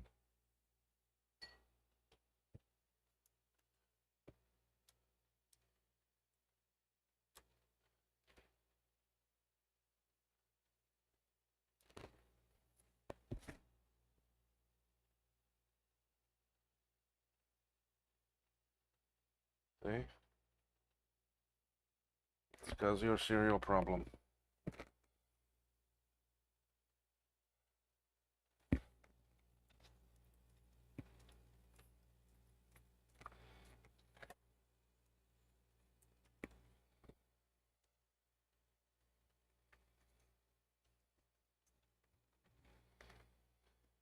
It connected once. Let's see if that SCSI did anything. Those pins.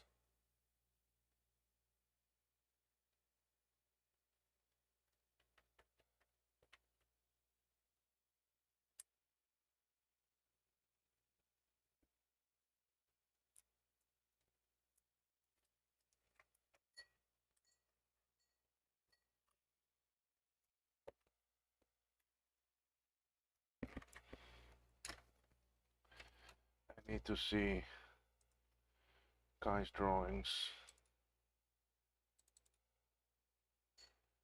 File, release, rear, front.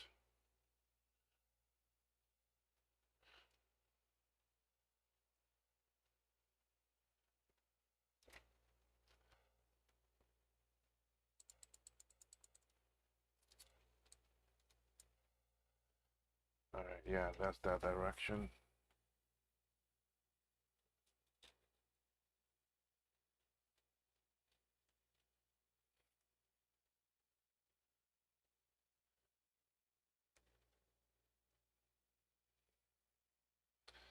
Sound LS30, 32, 32.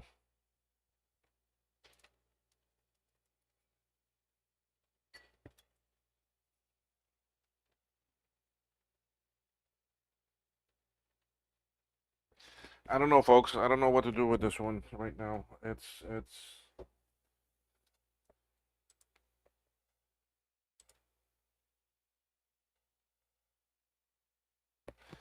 this actually chip straightener is something I bought at VCF. I bought one last year.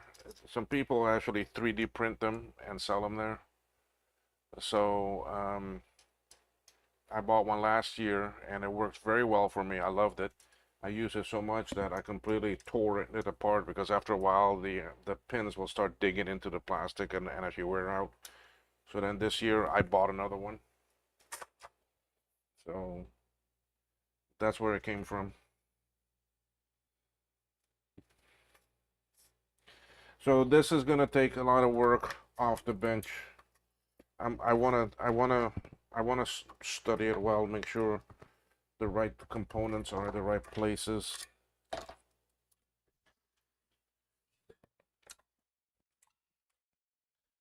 Okay, so this is a work in progress thing that I'll have to get to later. So what I'm gonna do now is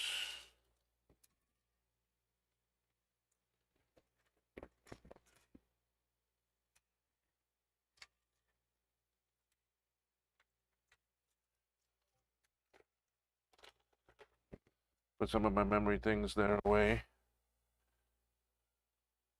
Yes, I got a haircut. That was yesterday. Haircut and a shave. Hello, Ron. How are you? So I'll get back to this SE. And like I said, I don't know anything about the SE, but I'll work on it a bit later.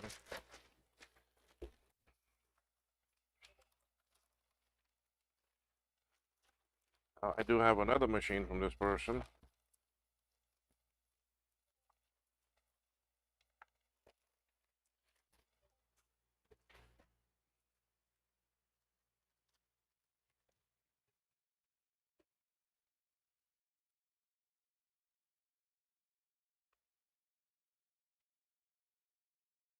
Did you see the updated the Pico Mac?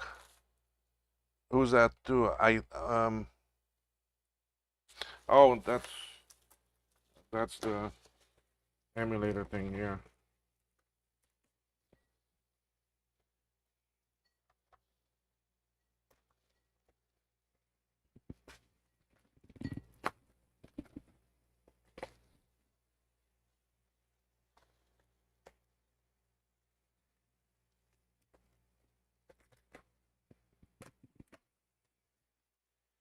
Yes, I take the hell out of these machines when I.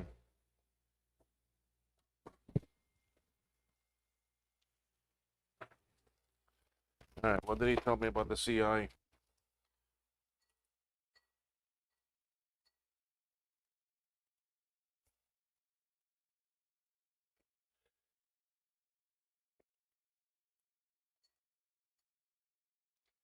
It works after recapping, but wasn't happy with the ROM in bank A and B. Now it chimes, but no video from board or from Nubis card. If installed, included or a number of new ICs are ordered for it.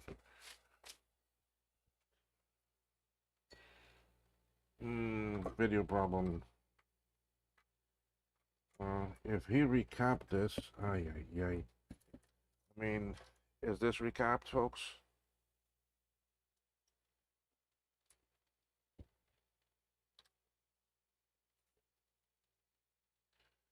I mean,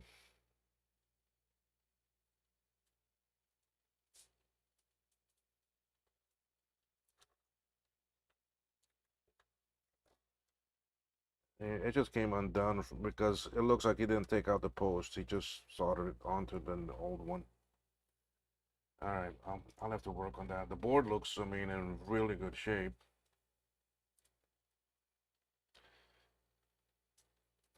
Except for back here a little bit. But again, that's for serial. That doesn't bother me.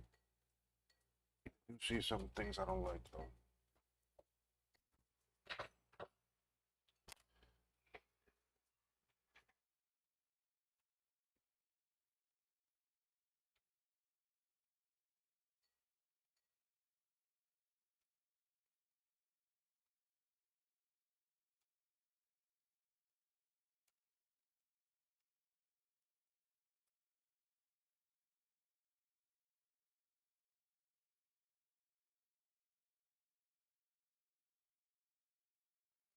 damage there, but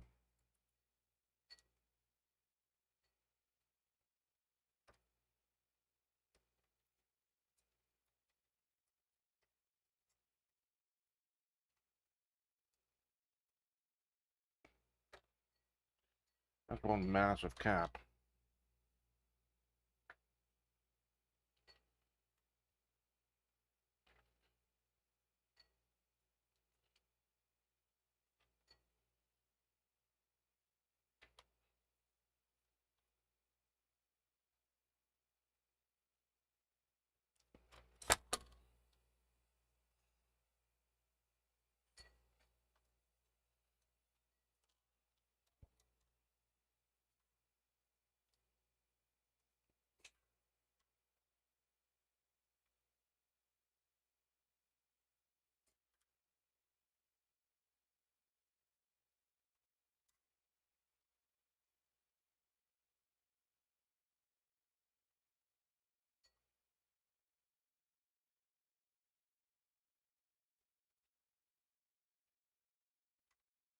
Not the best, but anyway.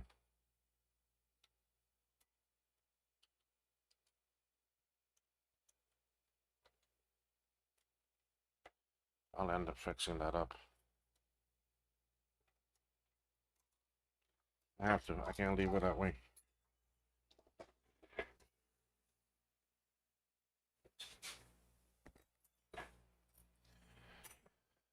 Okay, let's move some things around over here. Don't need this one.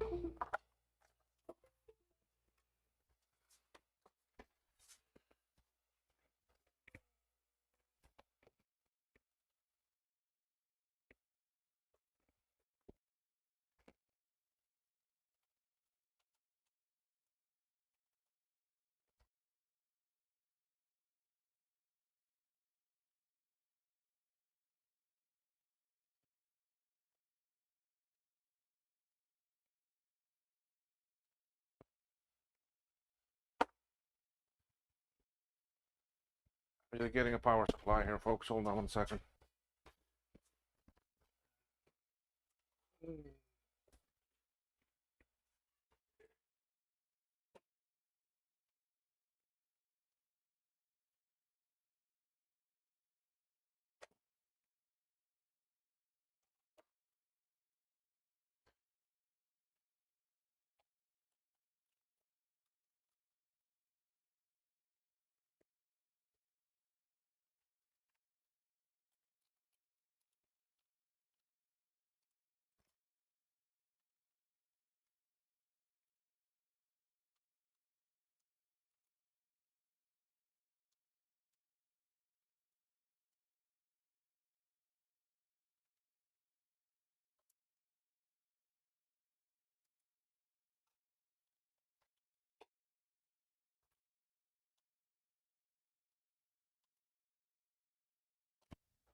All right, the power circuitry is not working right. It's not staying on.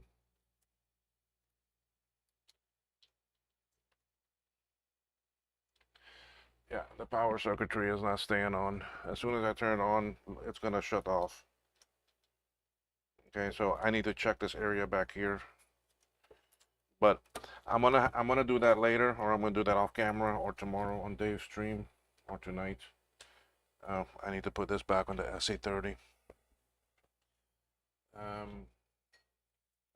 Because I do need to run to my mother's. I recently built one. Might be 2CI. Yeah, there's a 2CI. Even the Pico 2 only has 512K of RAM, so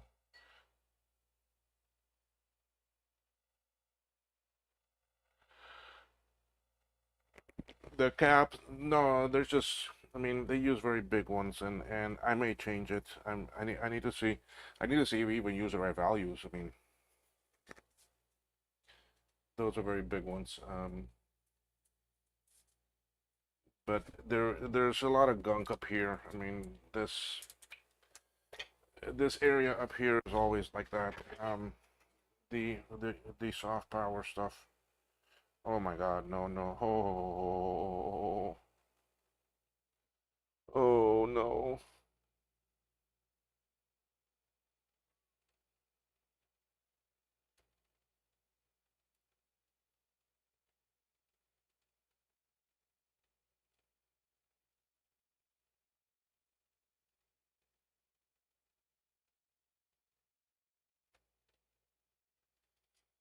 Most of the time, these here need actually some actually cleaning and removing, and then this stuff here causes problems.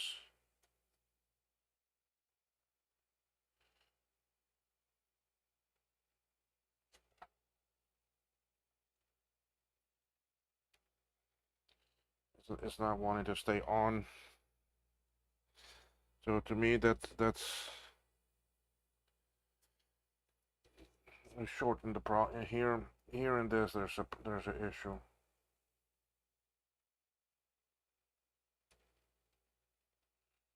So I need to check these traces here to see.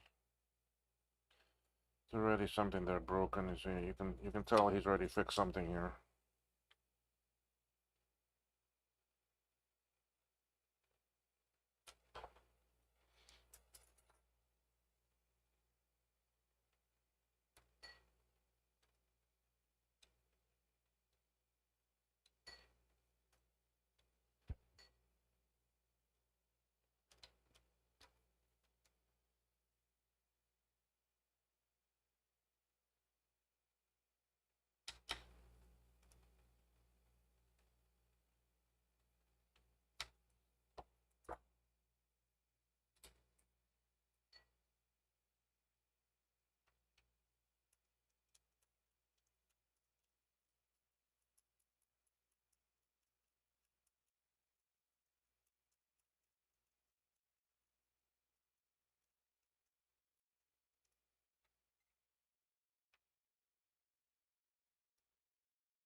And then it's very nasty there.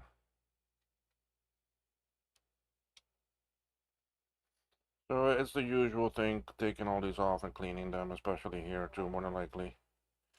More than likely this is not even connected, or it's barely holding. See how this solder is? Look at that. It's not even connected.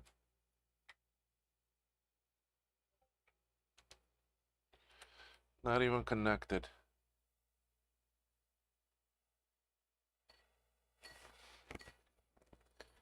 Let's see something.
Usually I take these off all the way and clean everything and put them back.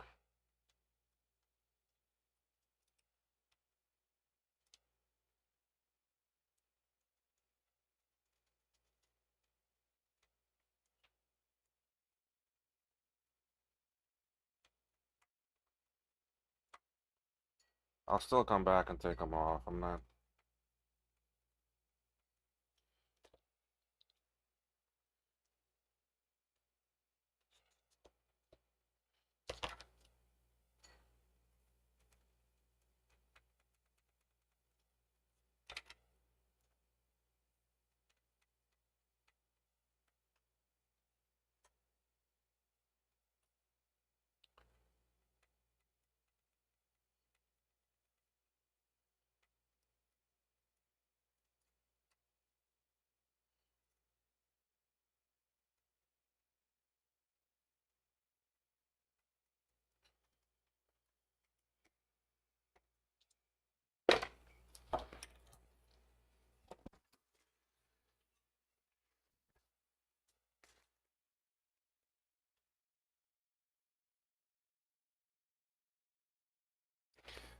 Traces didn't look too bad there.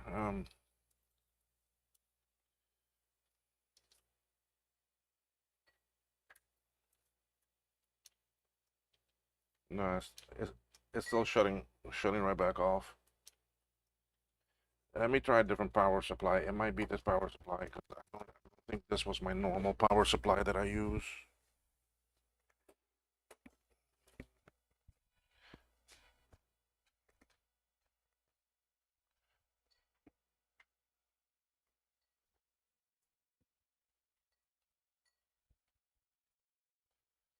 Is it my normal one? This is one for a CI, but sorry for SI, but it will still work.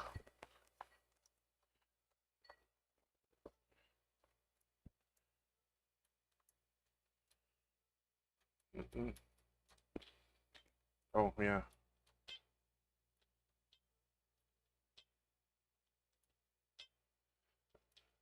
All right. There's something shorting somewhere, so I'll have to look at that later. I mean, it's starting to come up. It's trying to. So anyway,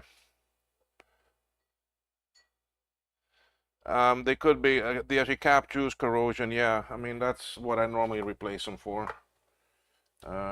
Those four in a row there. I mean, three of them are the same diode, and then one is a transistor.